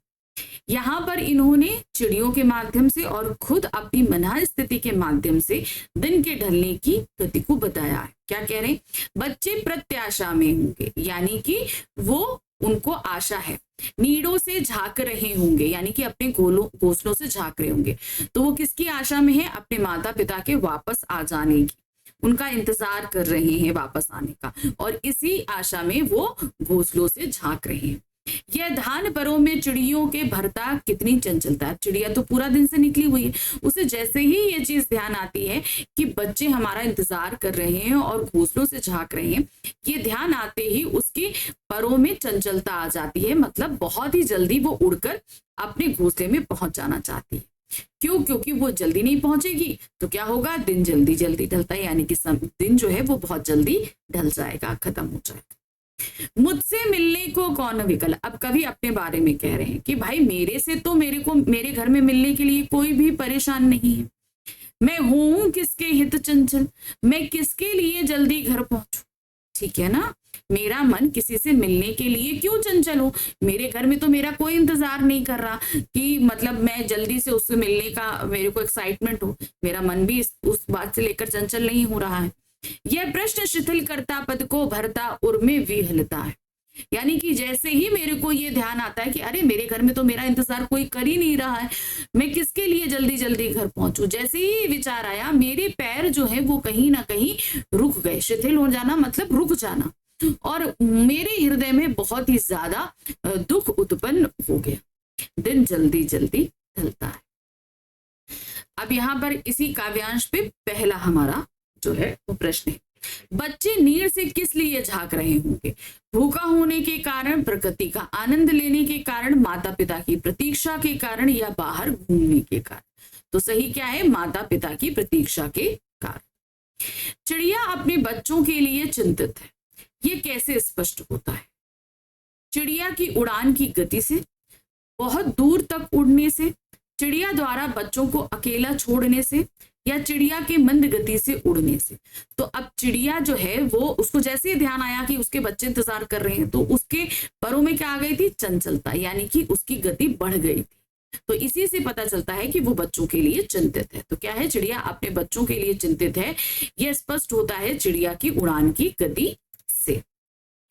प्रस्तुत काव्यांश में कवि किससे प्रभावित होता है, अपने प्रिय से, चिड़ियों के परों की चंचल गति से, चिड़िया के बच्चों से, या प्रकृति की अनुपम महिमा से। तो यहाँ पर किससे प्रभावित है, वो चिड़िया के बच्चों से प्रभावित है। क्यों, अब इसमें कैसे आप बताओगे, क्योंकि बात ये है कि चिड़िया के बच्चे उसका इंतजार कर रहे हैं, इसलिए चिड़िया के परों में गति आई, लेकिन यहाँ पर कवि को प्रभावित करने वाला कोई है ही नहीं, कोई है ही नहीं जिसके लिए वो चंचल हो। तो वो चिड़ियों के बच्चों से प्रभावित है कि अगर इस तरीके से मेरा इंतजार भी कोई कर रहा होता तो मेरे अंदर भी वो शीघ्रता होती घर को पहुंचने की। कवि के पैरों की गति को कौन सा भाव शिथिल कर देता है, चिड़िया की तीव्र उड़ान, बच्चों की व्याकुलता, समय की तीव्र गति से व्यतीत होना, या कवि से मिलने को किसी का व्याकुल ना होना। तो क्या विचार था भाई, उसके घर में उसका किसी कोई इंतजार ही नहीं कर रहा, ये विचार उसको जैसे ही आता है उसके पैर शिथिल हो जाते हैं। तो सही ऑप्शन है लास्ट वाला, कवि से मिलने को कोई भी व्याकुल का ना होना, यही विचार उसके पैरों को शिथिल करता है। दिन जल्दी जल्दी ढलता है पंक्ति के माध्यम से किसके महत्व को दर्शाया गया है? कवि के, समय के, चिड़िया के या बच्चे के? तो ये जो पंक्ति, जो एक हम बोलेंगे हमारी गीत का शीर्षक भी है और हर जगह ये पंक्ति इस्तेमाल भी हुई है गीत में कई जगह। तो इसमें सीधे सीधे तात्पर्य ये है कि वो समय की शीघ्रता को बता रहा है कि समय का महत्व बहुत है, समय बहुत जल्दी व्यतीत हो जाता। अब आ गए हम काव्यांश संख्या 4 पर। क्या दिया है? अब ये हमारा आत्म परिचय कविता से लिया गया। मैं जग जीवन का भार लिए फिरता हूं, फिर भी जीवन में प्यार लिए फिरता हूं। कर दिया किसी ने झंकृत जिनको छूकर मैं सांसों के 2 तार लिए फिरता हूं। मैं स्नेह सुरा का पान किया करता हूं, मैं कभी न जग का ध्यान किया करता हूं। जग पूछ रहा उनको जो जग की गाते हैं, मैं अपने मन का गान किया करता हूं। तो यहाँ पर क्या कह रहे हैं कि भाई मैं जग जीवन का भार, मतलब इस संसार में बहुत सारी दुख हैं, बहुत सारी रिस्पॉन्सिबिलिटीज है, मैं उन सभी को लेकर फिरता हूँ, लेकिन तब भी मेरे जीवन में प्यार है। कर दिया मतलब किसी की यादें हैं जिनको मैं याद करके बहुत ही ज्यादा खुश हो गया, यही जो है मेरे लिए प्यार है। ठीक है, कोई उनके पास जीवन में रहा होगा जिसने उनको बहुत प्यार दिया, तो उनकी यादों ने उस व्यक्ति की याद ने उनको बहुत ही ज्यादा प्रसन्नचित कर दिया और उसी के प्यार को मैं अपने साथ रखता हूँ। स्नेह सुरा का पान करता हूँ, मतलब उसी का स्नेह मेरे साथ रहता है। मैं कभी ना जग का ध्यान कर, जब अब मैं अपनी धुन में रहता हूं, जग क्या कहेगा क्या नहीं कहेगा मुझे इससे कोई मतलब नहीं। जग उनको पूछता है जो उनकी वाहवाही करते हैं, मतलब जो लोग दूसरों की वाहवाही करता है उन्हीं के बारे में पूछता है। तो मैं तो अपने मन की बात करता हूं, जो मुझे पसंद है मैं उसी में रहता। अब इस पर प्रश्न देखिए क्या है। मैं जग जीवन का भार लिए फिरता हूं, पंक्ति में कवि का क्या तात्पर्य है? जीवन से भरकम काम करना, जीवन में जिम्मेदारियों का बोझ उठाना, संपूर्ण संसार की कठिनाइयों को उठाना या जीवन का कष्टों से घिरा होना। तो जग जीवन का भार लिया तात्पर्य यह है कि जीवन में बहुत सारी जिम्मेदारियों का बोझ है, लेकिन तब भी मेरे जीवन में बहुत सारा प्यार है। यही चीज उन्होंने बताई ना। अपनी जिम्मेदारियों को बोझ को उठाते हुए भी कवि क्या कर लेता है? सभी से अच्छे से बात कर लेता है, सभी को अपने साथ लिए फिरता है, अपने जीवन से प्रेम करता है, अपने जीवन की जिम्मेदारियों से प्रेम करता है। तो सही क्या है कि वो तब भी उसके बाद भी वो अपने साथ प्यार रखता है, यानी कि अपने जीवन से वो प्यार करता है। स्नेह सुरा में कौन सा अलंकार है? स्नेह सुरा, सुरा मतलब क्या होता है? शराब होती है। स्नेह मतलब प्यार, तो प्यार में किसी के जो नशा होता है वैसा ही शराब के नशे में, तो इन दोनों के बीच क्या दिखाई गई है? एक रूपता दिखाई गई है। प्यार को और शराब को एक सा कर दिया गया है, इसलिए यहाँ पर क्या है? रूपक अलंकार होगा। नेक्स्ट आते हैं, मैं कभी न जग का ध्यान किया करता हूं, कवि ने ऐसा क्यों कहा? इसका रीजन क्या है? मैं जग का ध्यान नहीं करता, यानी कि मैं उसकी फिक्र नहीं करता, ऐसा कवि क्यों कह रहे हैं? क्योंकि कवि संसार से अलग चलता है, क्योंकि कवि के अनुसार संसार में स्वार्थी व चापलूस लोग भरे पड़े, क्योंकि कवि के अनुसार संसार पर ध्यान देना मूर्खता है, या क्योंकि कवि अपनी जिम्मेदारियों में उलझा हुआ है। तो यहाँ जग पर इसलिए नहीं ध्यान देता क्योंकि कवि के अनुसार संसार में स्वार्थी व चापलूस लोग भरे। अगर हमारा स्वार्थ है तो हम आपसे बात करेंगे, लेकिन नहीं करें, वरना हम नहीं करेंगे, चापलूसी करेंगे। तो इसीलिए वो ऐसे लोगों के कारण वो इस संसार का ध्यान, मतलब इनका फिक्र नहीं करता है। जग पूछ रहा उनको जो जग की गाते हैं से कवि क्या कहना चाहता है? इस पंक्ति के माध्यम से कवि क्या कहना चाहते हैं?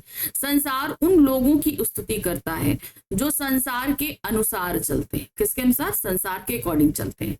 संसार का गुणगान करने से आधी समस्याएं समाप्त हो जाती हैं। संसार के लोग संसार का गुणगान ही करते हैं, या संसार में रहकर संसार की स्तुति करना आवश्यक हो जाता है। तो यहाँ जग पूछ रहा उनको जो जग की गाते हैं, उसका तात्पर्य है संसार उन लोगों की स्तुति करता है जो संसार के अनुसार चलते हैं। जो लोग जैसा कहें वैसा चलें तो भाई हम आपकी वाहवाही करेंगे, सिंपल सी एक बात है ना। चलिए अब आ जाते हैं काव्यांश संख्या 5 पे। यहाँ क्या दिया गया है, मैं यौवन का उन्माद लिए फिरता हूँ, उन्मादों में अवसाद लिए फिरता हूँ, जो मुझको बाहर हंसा रुलाती भीतर, मैं हाय किसी की याद लिए फिरता हूँ। कर यत्न मिटे सब सत्य किसी ने जाना, नादान वही हाय जहां पर दाना, फिर मूड ना क्या जग जो इस पर भी सीखे, मैं सीख रहा सीखा ज्ञान भुलाना। तो यहाँ पर वो अपने प्यार को याद कर रहे हैं। किसको याद कर रहे हैं? अपने प्यार को याद कर रहे हैं। मैं यौवन का उन्वाद लिए फिरता हूँ, यानी कि जो यंग एज में जो एक क्या कहते हैं एनर्जी होती है हमारे पास, हर एक चीज को कर गुजरने का जो हिम्मत होती है, जो हमारे पास बहुत सारे नए विचार होते हैं, वही उन्माद का है। वो एक्साइटमेंट, वो जोश जो है वो है। उन्मादों में अवसाद है, मतलब उन एक्साइटमेंट्स में भी कहीं ना कहीं कुछ छुपे हुए दुख है, जो मुझको अब क्या है, अब ये यौवन में दुख होता है अपने प्रियतमा से अलग हो जाने का, तो वो जैसे ही मुझे उसकी याद आती है वो मुझको बाहर हंसाता है, क्योंकि मैं बाहर से तो हंसता रहता हूं लेकिन अंदर अंदर कहीं ना कहीं मुझे उसकी यादें तकलीफ देती रहती। मैं हाय किसी की याद लिए फिरता हूँ, यानी कि उसकी याद लिए फिरता हूँ जिसने मेरे जीवन में प्यार भरा था। कर यत्न मिटे सब सत्य किसी ने जाना, यानी कि यहाँ पर क्या है, बहुत सारे लोग जो है बहुत सारा यत्न करते हैं इस संसार में सत्य को जानने की, नादान वही हाय जहां पर दाना। यहाँ पर जो वो लोग, ये यहाँ पर रहने वाले लोग ये नहीं समझते कि जहां पर समझदार लोग रहते हैं वहीं पर बुद्धिमान भी रहते हैं, है ना। नादान वही, यानी कि बेवकूफ लोग वहीं पर रहते हैं, हाय जहां पर दाना, जहां पर बुद्धिमान लोग रहते हैं। ठीक है, फिर मूड ना क्या जगने जाना, उसके बाद भी जग इस सत्य को नहीं जान पाता, और जो इसको सीख रहे हैं और मतलब इस सारी चीजों को सीख रहे हैं, और मैं क्या है, मैंने जो अभी तक सीख लिया है संसार के बारे में, मैं उसी ज्ञान को भुला रहा हूं। अब इस पद्यांश पर प्रश्न है, क्या पद्यांश की पहली 4 पंक्तियों में कवि ने क्या वर्णन किया है?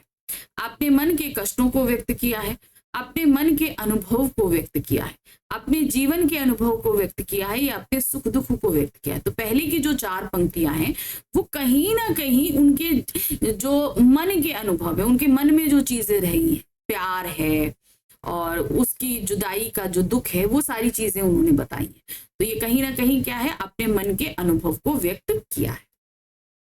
नेक्स्ट आते हैं पद्यांश की अंतिम 4 पंक्तियों में कवि ने क्या बताया है, अपने मन के भावों के बारे में, अपनी प्रिय के बारे में, अपने जीवन के विषय में या सांसारिक जीवन के विषय में। तो यहाँ संसार के बारे में उन्होंने बताया कि संसार कैसा सोचता है, कैसा रहता है, क्या चीजें। तो यहाँ पर क्या है, सांसारिक जीवन के विषय में बताया। नेक्स्ट आते हैं उन्मादों में अवसाद में कौन सा अलंकार है? उन्मादों में अवसाद, तो यहाँ पर उन्माद देखिए क्या, उन्माद क्या है, बहुत ज्यादा एक्साइटमेंट है, जोश है। अवसाद क्या है, उसके अंदर दुख है। तो ये दोनों चीजें क्या है, विपरीत है ना। एक्साइटमेंट होगा तो कहीं ना कहीं हमारे अंदर खुशी होनी चाहिए, लेकिन अवसाद क्या है, वो दुख का प्रतीक है। तो यहाँ पर क्या है, अपोजिट चीज है, इसलिए ये क्या है, विरोधाभास अलंकार होगा। नेक्स्ट आते हैं पद्यांश में कवि किस सत्य को जानने की बात कर रहा है? संसार के सत्य को, कवि की प्रिय की, जीवन सत्य की, या सांसारिक वस्तुओं के सत्य की? तो सही क्या है, यह जीवन सत्य की बात कर रहा। कवि सीखे हुए ज्ञान को क्यों भुलाना चाहता है? उसने जो सारी चीजें सीख ली हैं वो उनको क्यों भुलाना चाह रहा है? क्योंकि कवि अपनी मस्ती में रहना चाहता है, इसलिए। क्योंकि कवि अपनी मस्ती में रहते हुए अपने मन के अनुभव जीना चाहता है, यानी कि वो मस्ती में रहना चाहता है लेकिन उसके जीवन में जो अनुभव है वो उनको भी नहीं छोड़ना चाहता है, क्योंकि कवि सांसारिक वस्तुओं से उब चुका है, या उपरोक्त सभी। तो सही क्या है यहाँ पर, क्योंकि कवि अपनी मस्ती में रहते हुए अपने मन के अनुसार जीना चाहता है, इसलिए वो सीखे हुए ज्ञान को भुलाने की बात कर रहा। चलिए, अभी तक तो था हमारा पद्यांश आधारित बहुविकल्पीय प्रश्न, अब हम आ गए हैं संपूर्ण पाठ आधारित बहुविकल्पीय प्रश्न, यानी कि पूरी दोनों ही कविता और गीत के आधार पर चलेंगे। कवि दुनिया को कौन सा संदेश देना चाहता है? उग्र भाव से जीवन जीने का, कठिनाइयों का सामना करने का, भौतिक सुख सुविधाओं के साथ जीवन जीने का या मौज मस्ती से जीवन जीने का। तो उसने क्या कहा है कि जब तक आपके अंदर कुछ कर गुजरने की चाह नहीं होगी तब तक आप नहीं करेंगे, और वो चाह जो है कहीं ना कहीं उग्रता को लेकर आता है। तो क्या है, उग्र भाव से जीवन जीने की। नेक्स्ट आते हैं, उर के उपहार से क्या तात्पर्य है? कवि के मन की भावनाएं, कवि को मिलने वाली भेंट, कवि के मन की खुशियां या कवि के जीवन की जिम्मेदारियां। तो सही क्या है, हमने बताया था कवि के मन की खुशियां। कवि को संसार क्यों अच्छा नहीं लगता? क्या कारण उन्हें अच्छा नहीं लग रहा? क्योंकि कवि के अनुसार संसार अधूरा है, क्योंकि कवि के अनुसार संसार नीरस है, क्योंकि कवि के अनुसार संसार विस्तृत है, क्योंकि कवि के अनुसार संसार दुखों से भरा है। तो अब उन्होंने क्या कहा, मुझको ना भाता ये अपूर्ण संसार। तो अपूर्ण का मतलब क्या होता है, अधूरा। तो सही ऑप्शन क्या है, क्योंकि कवि के अनुसार संसार अधूरा है। कवि के अनुसार संसार क्यों अधूरा है? अब वो रीजन पूछ रहे हैं, क्योंकि संसार में प्रेम नहीं है, क्योंकि संसार बनावटी है, क्योंकि संसार स्वार्थी और चापलूसों से भरा है, या उपरोक्त सभी। तो सही क्या है, क्योंकि संसार में प्रेम नहीं है इसलिए उन्हें ये संसार, क्योंकि यहां पर क्या है, सब एक दूसरे की चापलूसी करने वाले हैं, जब हमारा स्वार्थ है तो बात करने वाले। तो मतलब क्या हुआ, क्योंकि संसार में प्रेम नहीं है, सब अपनी जरूरतों के हिसाब से ही रिएक्ट करते हैं। कवि अपने आप को क्या कहलाना पसंद करता है? उभरता हुआ कवि, एक आम आदमी, एक नया दीवाना, या एक संदेशवाहक। तो वो क्या कहता है, कहता है एक नया दीवाना कहलाना ज्यादा पसंद करता है। नेक्स्ट आते हैं, रोदन में राग और शीतल वाणी में आग में कौन सा अलंकार है? अब देखिए, रोदन में राग, रोना मतलब क्या होता है, रोना मतलब हमको तकलीफ है, और राग मतलब क्या होता है, गाना, मतलब आप कोई लय से गा रहे। शीतल वाणी में आग, ठंडी वाणी में आग, यानी कि हॉट।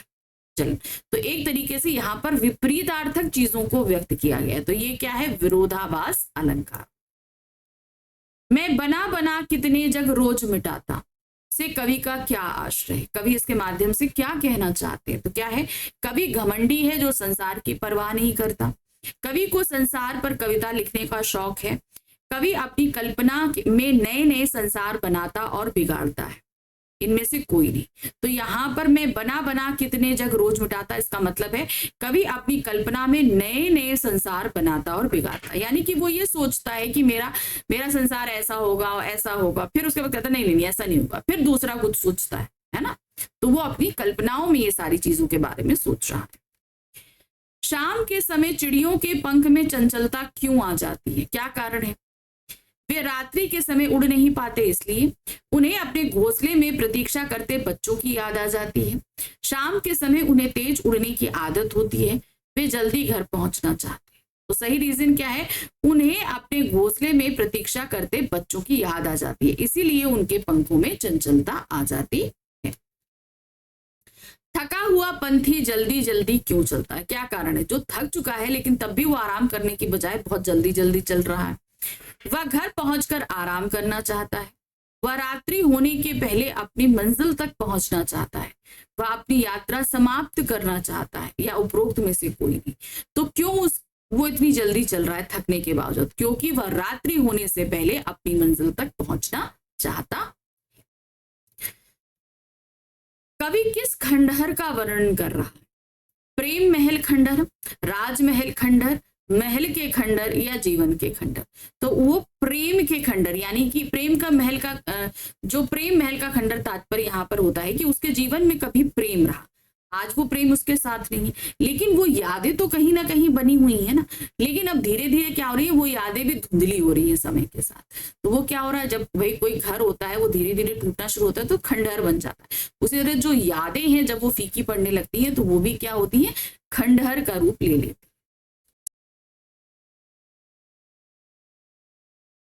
काफी हद तक बदलता है, तो थोड़ा ध्यान से देखिए, ठीक है।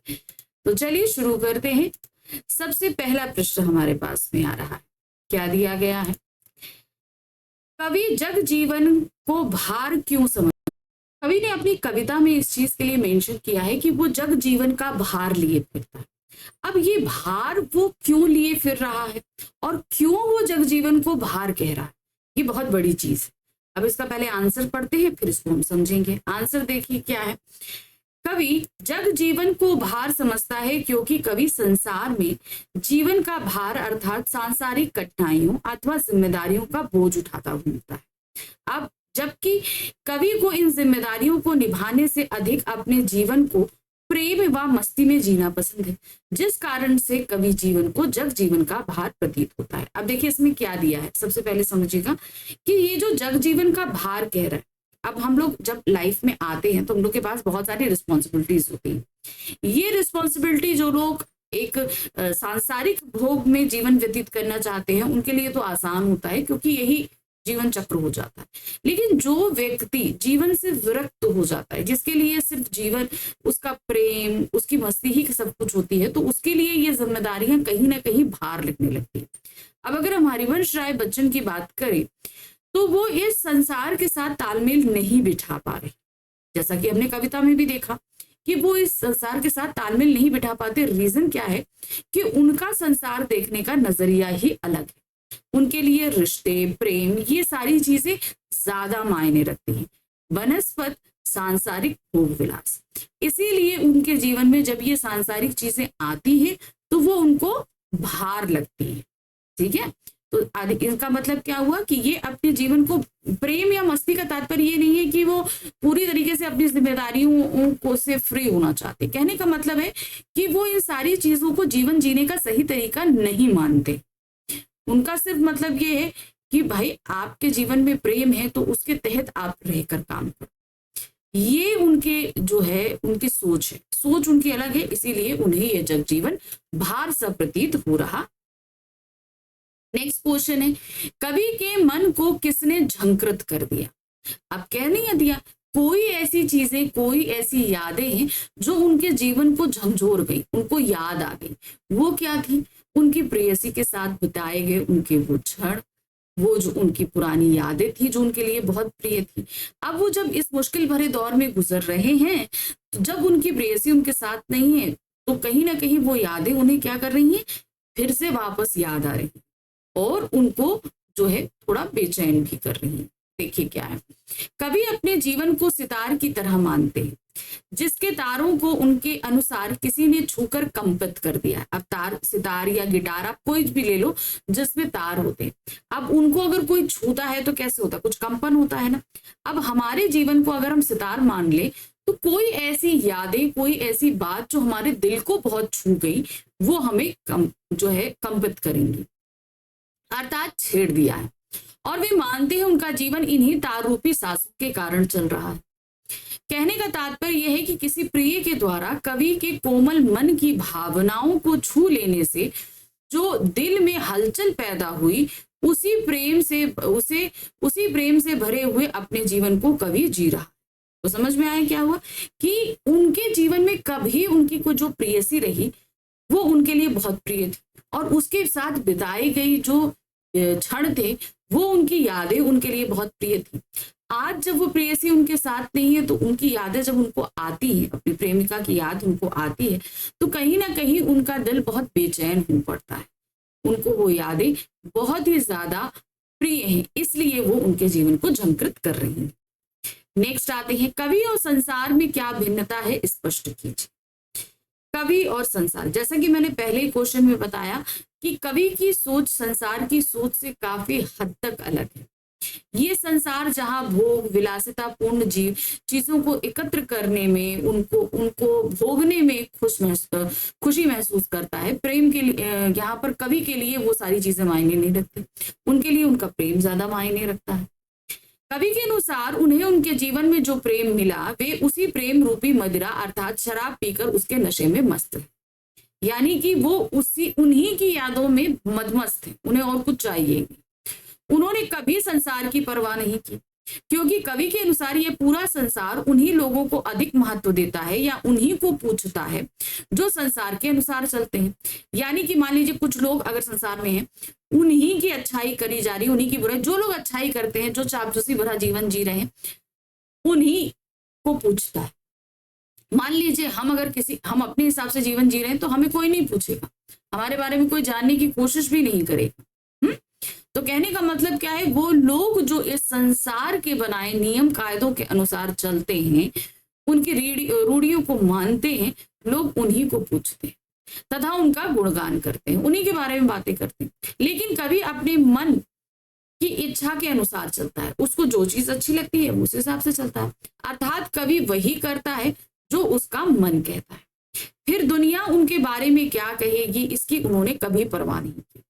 कहने का तात्पर्य है कि कवि और संसार दोनों एक दूसरे से बिल्कुल अलग।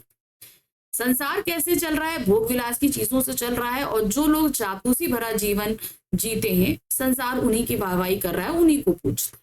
लेकिन हमारे कवि क्या है, अपने मन के अनुसार, अपने प्रेम के यादों के सहारे ही वो जीवन जीना ज्यादा पसंद करते।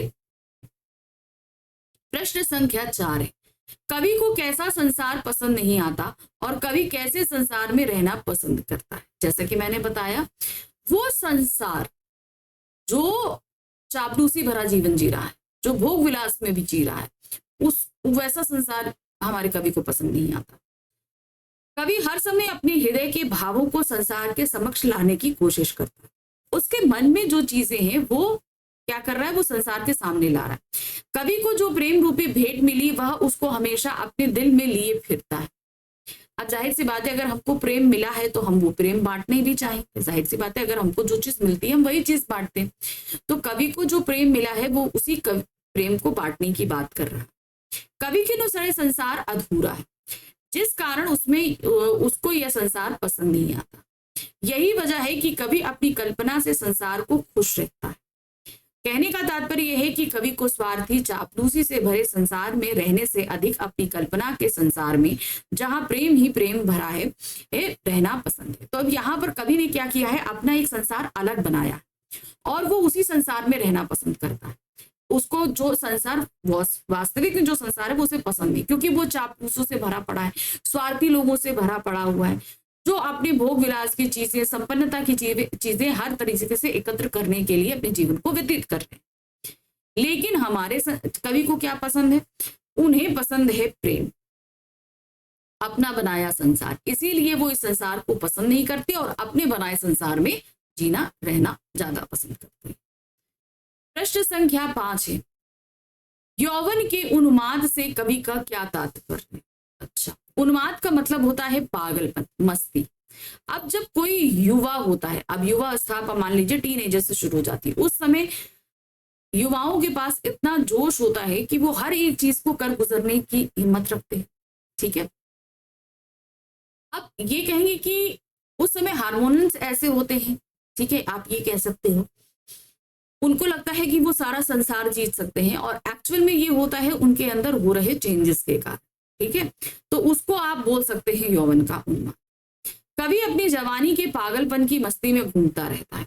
इस पागलपन के कारण कवि अनेक दुखों और निराशा का भी सामना करता है, और वह इन दुखों और निराशा को साथ में लिए घूमता है। समझ में आया क्या हुआ। अब देखिए क्या है कि जब जवानी का जो जोश होता है उसमें क्या होता है, बहुत सारी चीजें हमसे कभी कभी गलत भी हो जाती है। हमें जब वो चीज नहीं हम कर पाते हैं तो हमें निराशा भी होती है। तो वो दुख और निराशा जो है युवाओं के अंदर कहीं ना कहीं बैठ जाती है, और यही चीज हमारे कवि के साथ हुआ। यौवन का अनुवाद का मतलब है कि वो अपने जीवन में बहुत कुछ कर गुजरना चाहते थे, लेकिन वो नहीं कर पाए।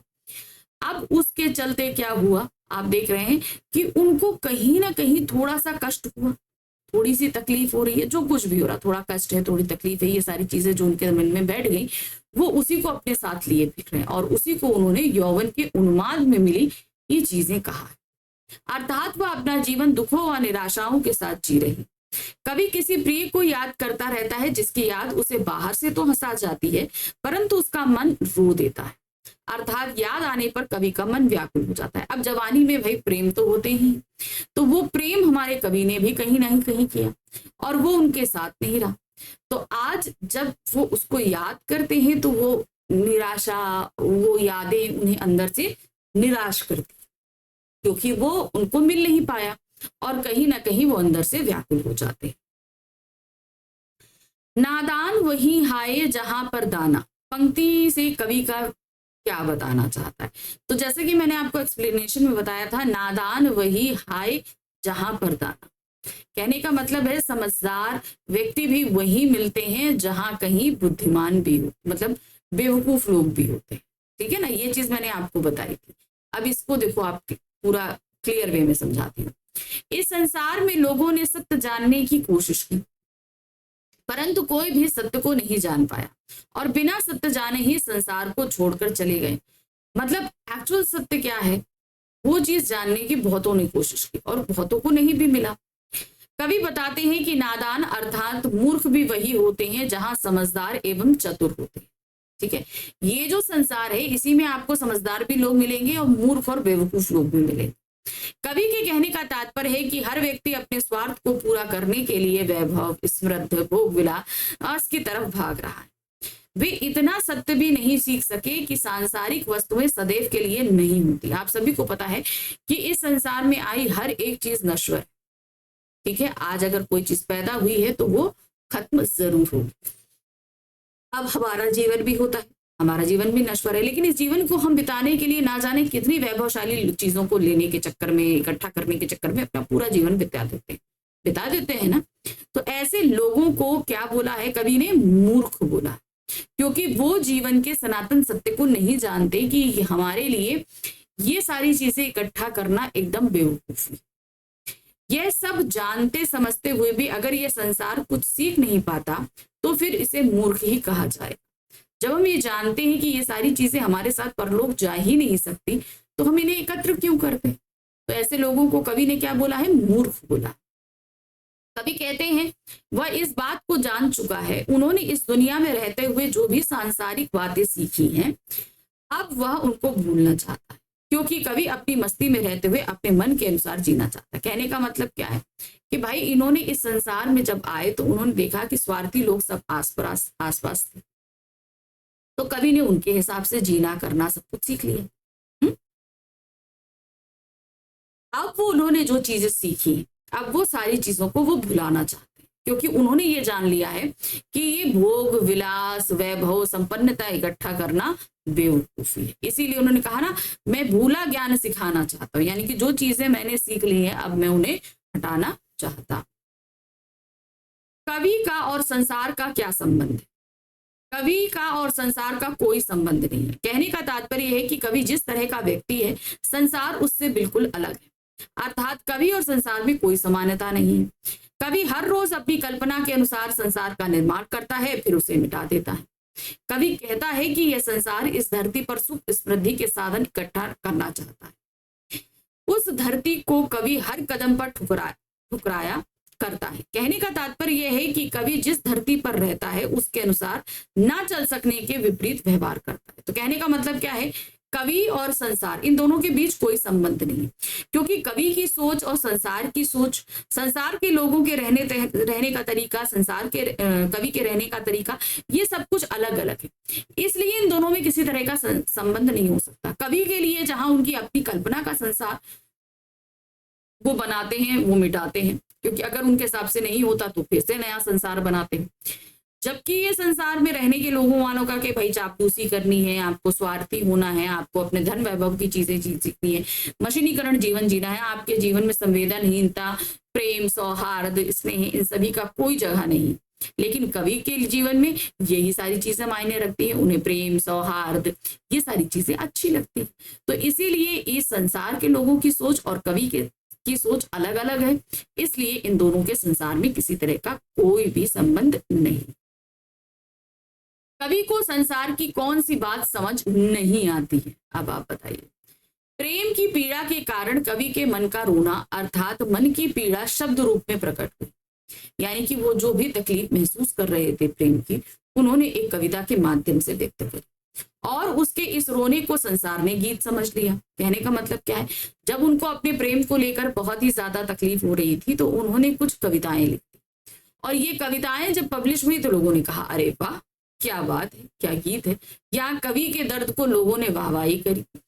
जब कवि की वेदना अधिक हो गई तो उसने अपने दुख को शब्दों के माध्यम से व्यक्त करना चाहा, कविता लिखना चाहा और संसार इस प्रक्रिया की मात्राओं का निश्चित मान अनुसार पद रचना मानने लगी और पहले तो उसने अपनी वेदना जब लोगों को बताना चाहा तो लोगों ने गीत समझा, और जब उसने अपनी तकलीफ को शब्दों में बयां करना चाहा तो लोगों ने उसे क्या कहा, छंद बनाना अर्थात कविता लिखना बता दिया।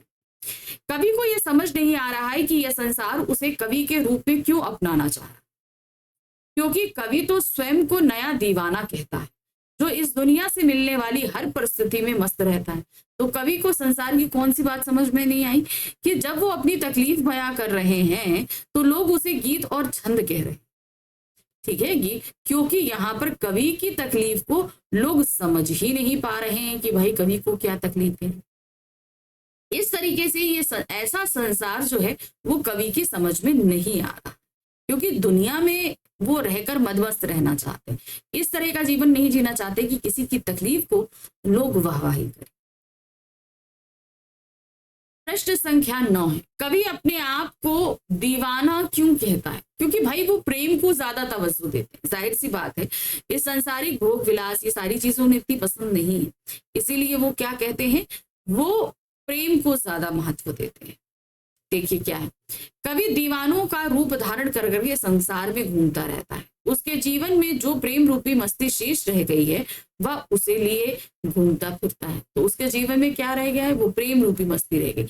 माना प्रेम नहीं है, उसके जीवन में जो प्रेम था वो उससे दूर चला गया, लेकिन उसका एहसास तो है, और वो उसी एहसास के हिसाब से अपनी जिंदगी जी रहा है और उसी को लिए फिर रहा है।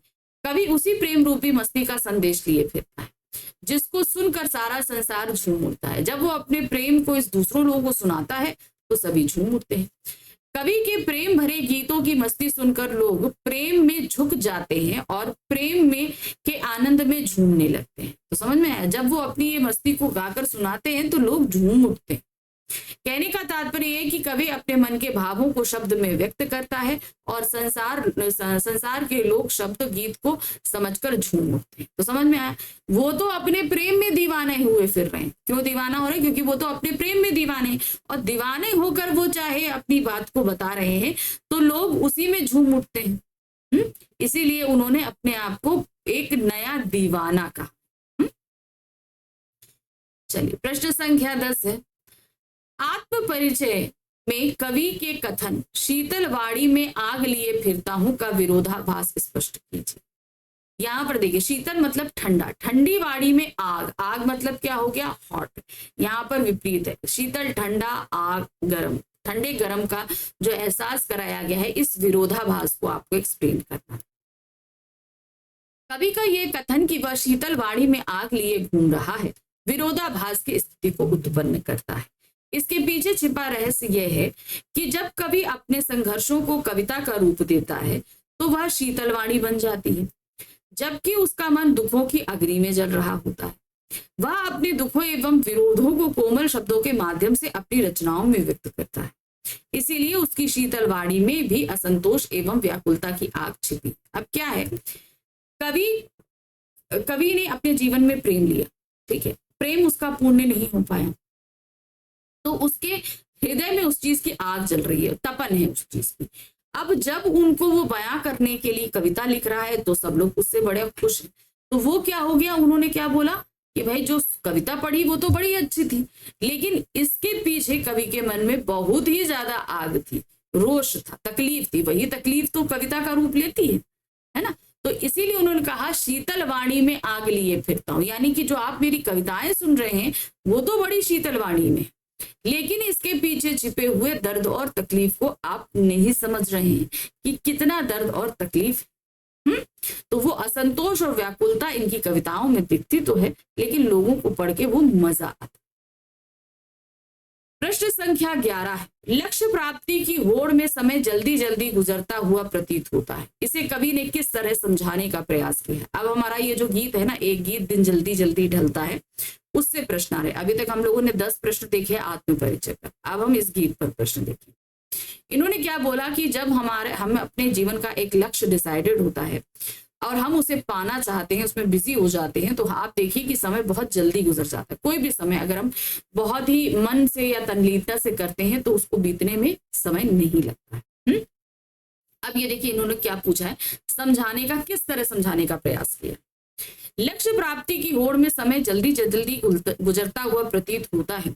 इसे कवि समझाते हुए कहते हैं कि कहीं रास्ते में ही रात ना हो जाए, इस वजह से शाम होते देखकर यात्री तेजी से चलता है। जैसे कवि को होता है पथिक के माध्यम से समझाया है, चिड़िया के माध्यम से समझाया है, दो माध्यम से इन्होंने कविता में समझाया है ना। तो ये क्या कह रहे हैं, पहला उन्होंने बोला कि जो रास्ता चलता हुआ पथिक है वो देखता है कि शाम होने वाली है, लेकिन उसका लक्ष्य अभी थोड़ी दूर है। ये सोचकर ही उसके कदम जो है और जल्दी चलने लगते हैं।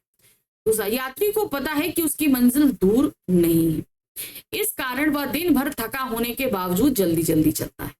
कहने का तात्पर्य है, लक्ष्य प्राप्ति के लिए पथिक अपने थके हुए शरीर के बावजूद मन में उल्लास, तरंग और आशा भरकर अपने पैरों को गति ही कम नहीं होने देता, क्योंकि उसको पता है कि उसकी जो मंजिल है, उसे पता है कि उसे अपने घर पहुंचना है। उसका घर उसे पता है कि 4 किलोमीटर दूर है। अब उसे पता है शाम हो रही है। आज के समय में तो हम लोग तो रात में सूरज ढलने के बाद ट्रैवलिंग करते हैं, लेकिन पहले के समय में ये चीज नहीं होती थी। रात हुई मतलब जो काम है वो दिन के उजाले उजाले होता था।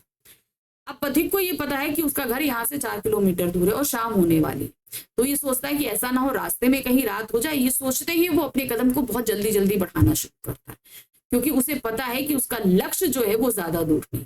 तो लक्ष्य प्राप्ति होती है और दिन जल्दी गुजरता प्रतीत होता है, तो उसको अपने लक्ष्य को पाने के लिए व्यक्ति और ज्यादा जो है वो हिम्मत, जोश, ताकत लगा देता है।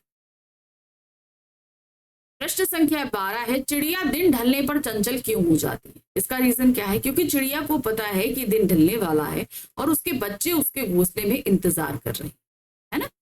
चिड़िया दिन ढलने पर चंचल अर्थात अत्यधिक क्रियाशील हो उठती है। वे जितनी जल्दी हो सके अपने घोंसले में पहुंचना। जैसे मैंने कहा कि देखिए, पक्षियों का भी जो समय होता है, दिनचर्या होती है, वो भी सूरज के समय के अनुसार ही चलती। सूरज जब आता है, रोशनी होती है, तो पक्षियों का दिन शुरू होता है, और जैसे ही शाम हुई, सूरज डूब गया, वैसे ही पक्षियों की रात हो जाती है। रात के समय जो है पक्षी आपको कहीं पे भी घूमते टहलते नहीं दिखाई देंगे। तो वही उन्होंने, जैसे उसको पता चला कि दिन ढलने वाला है, तुरंत ही उसके पंखों में चंचलता आ गई और तेजी से वो अपने पंखों को चलाने लगे। वे जितनी जल्दी हो सके अपने घोंसले में पहुंचना चाहती है, क्योंकि उन्हें ध्यान आता है कि उनके बच्चे भोजन की आशा में घोंसले से बाहर झांक रहे हैं। उसे जैसे ही याद आता है कि अरे मेरे बच्चे भूखे होंगे, ये सोचते ही उसके पंख और तेजी से फड़फड़ाने लगते हैं कि कितनी जल्दी वो घर पहुंच जाए। यह ध्यान आते ही वे अपने पंखों को तेजी से चलाती है, क्योंकि दिन जल्दी जल्दी ढल रहा है। वे जल्दी जल्दी अपने घोंसले में पहुंच जाना चाहती है। उसको पता है कि भाई समय ज्यादा दूर, तो जल्दी जल्दी वो जो है अपने समय को बिताकर आगे पहुंचना चाहते हैं। प्रश्न संख्या 13 है, कवि अपने आप को थका हुआ क्यों महसूस कर रहा है? क्योंकि देखिए, हम जैसे पथिक है या चिड़िया है, ये सभी अपने घर पहुंचने की जल्दी में, क्योंकि उनको पता है कि उनके घर में उनका कोई इंतजार कर रहा है।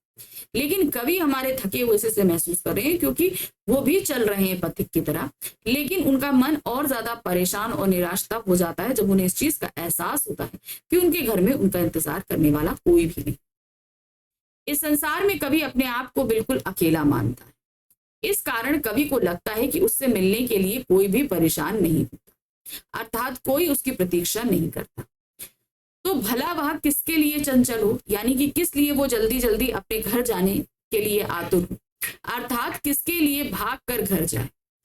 कवि के मन में जैसे ही यह प्रश्न आता है, तो उसे महसूस होता है कि उसके पैर ढीले हो गए हैं, अर्थात कवि अपने आप को थका हुआ महसूस करता है। जैसे ही उसे इस चीज का एहसास होता है कि उसके घर में उसका इंतजार करने वाला कोई भी नहीं है, तो उसके पैर रुक जाते, धीमे पड़ जाते, यानी कि शिथिल हो जाते।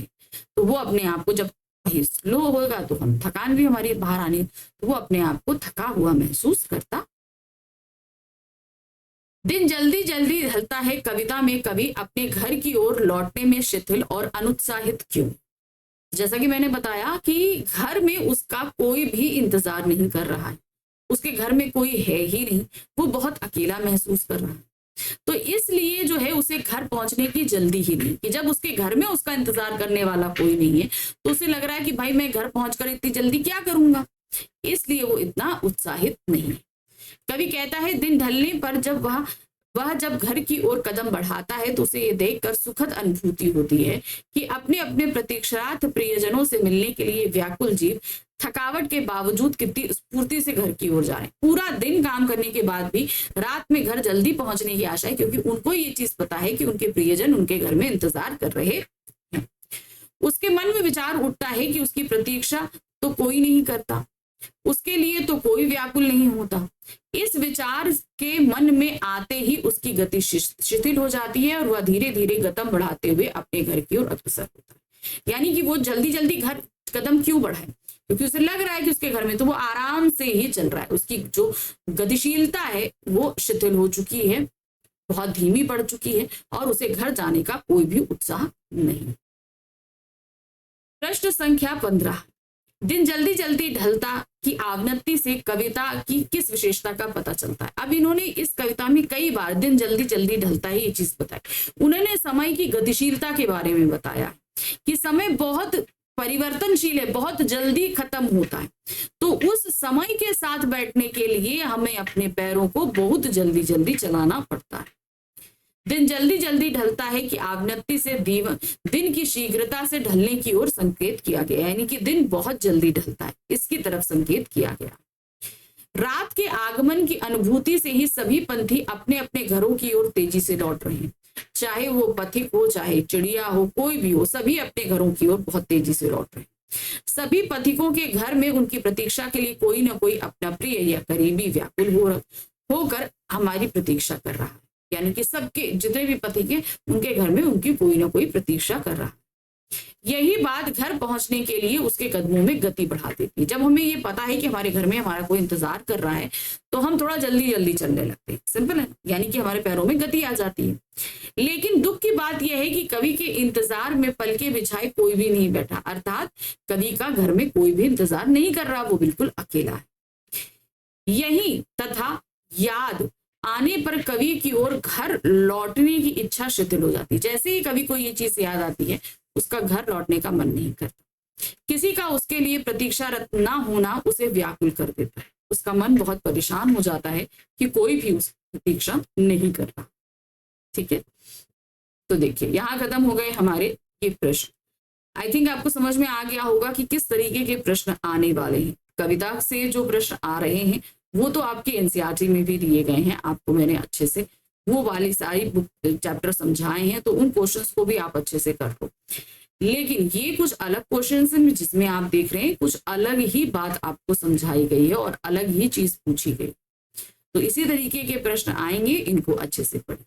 अब हम मिलेंगे अपने नेक्स्ट चैप्टर के मोस्ट इंपॉर्टेंट क्वेश्चंस के साथ। चैप्टर रहेगा पतंग।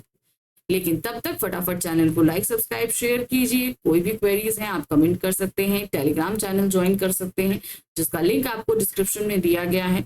अगर आपको किसी भी तरह की नोट्स की रिक्वायरमेंट है तो आप मेरे पर्सनल टेलीग्राम नंबर पर भी जो है मैसेज ड्रॉप कर सकते हैं। चलिए जल्दी मिलेंगे दोबारा। Thank you for watching, bye.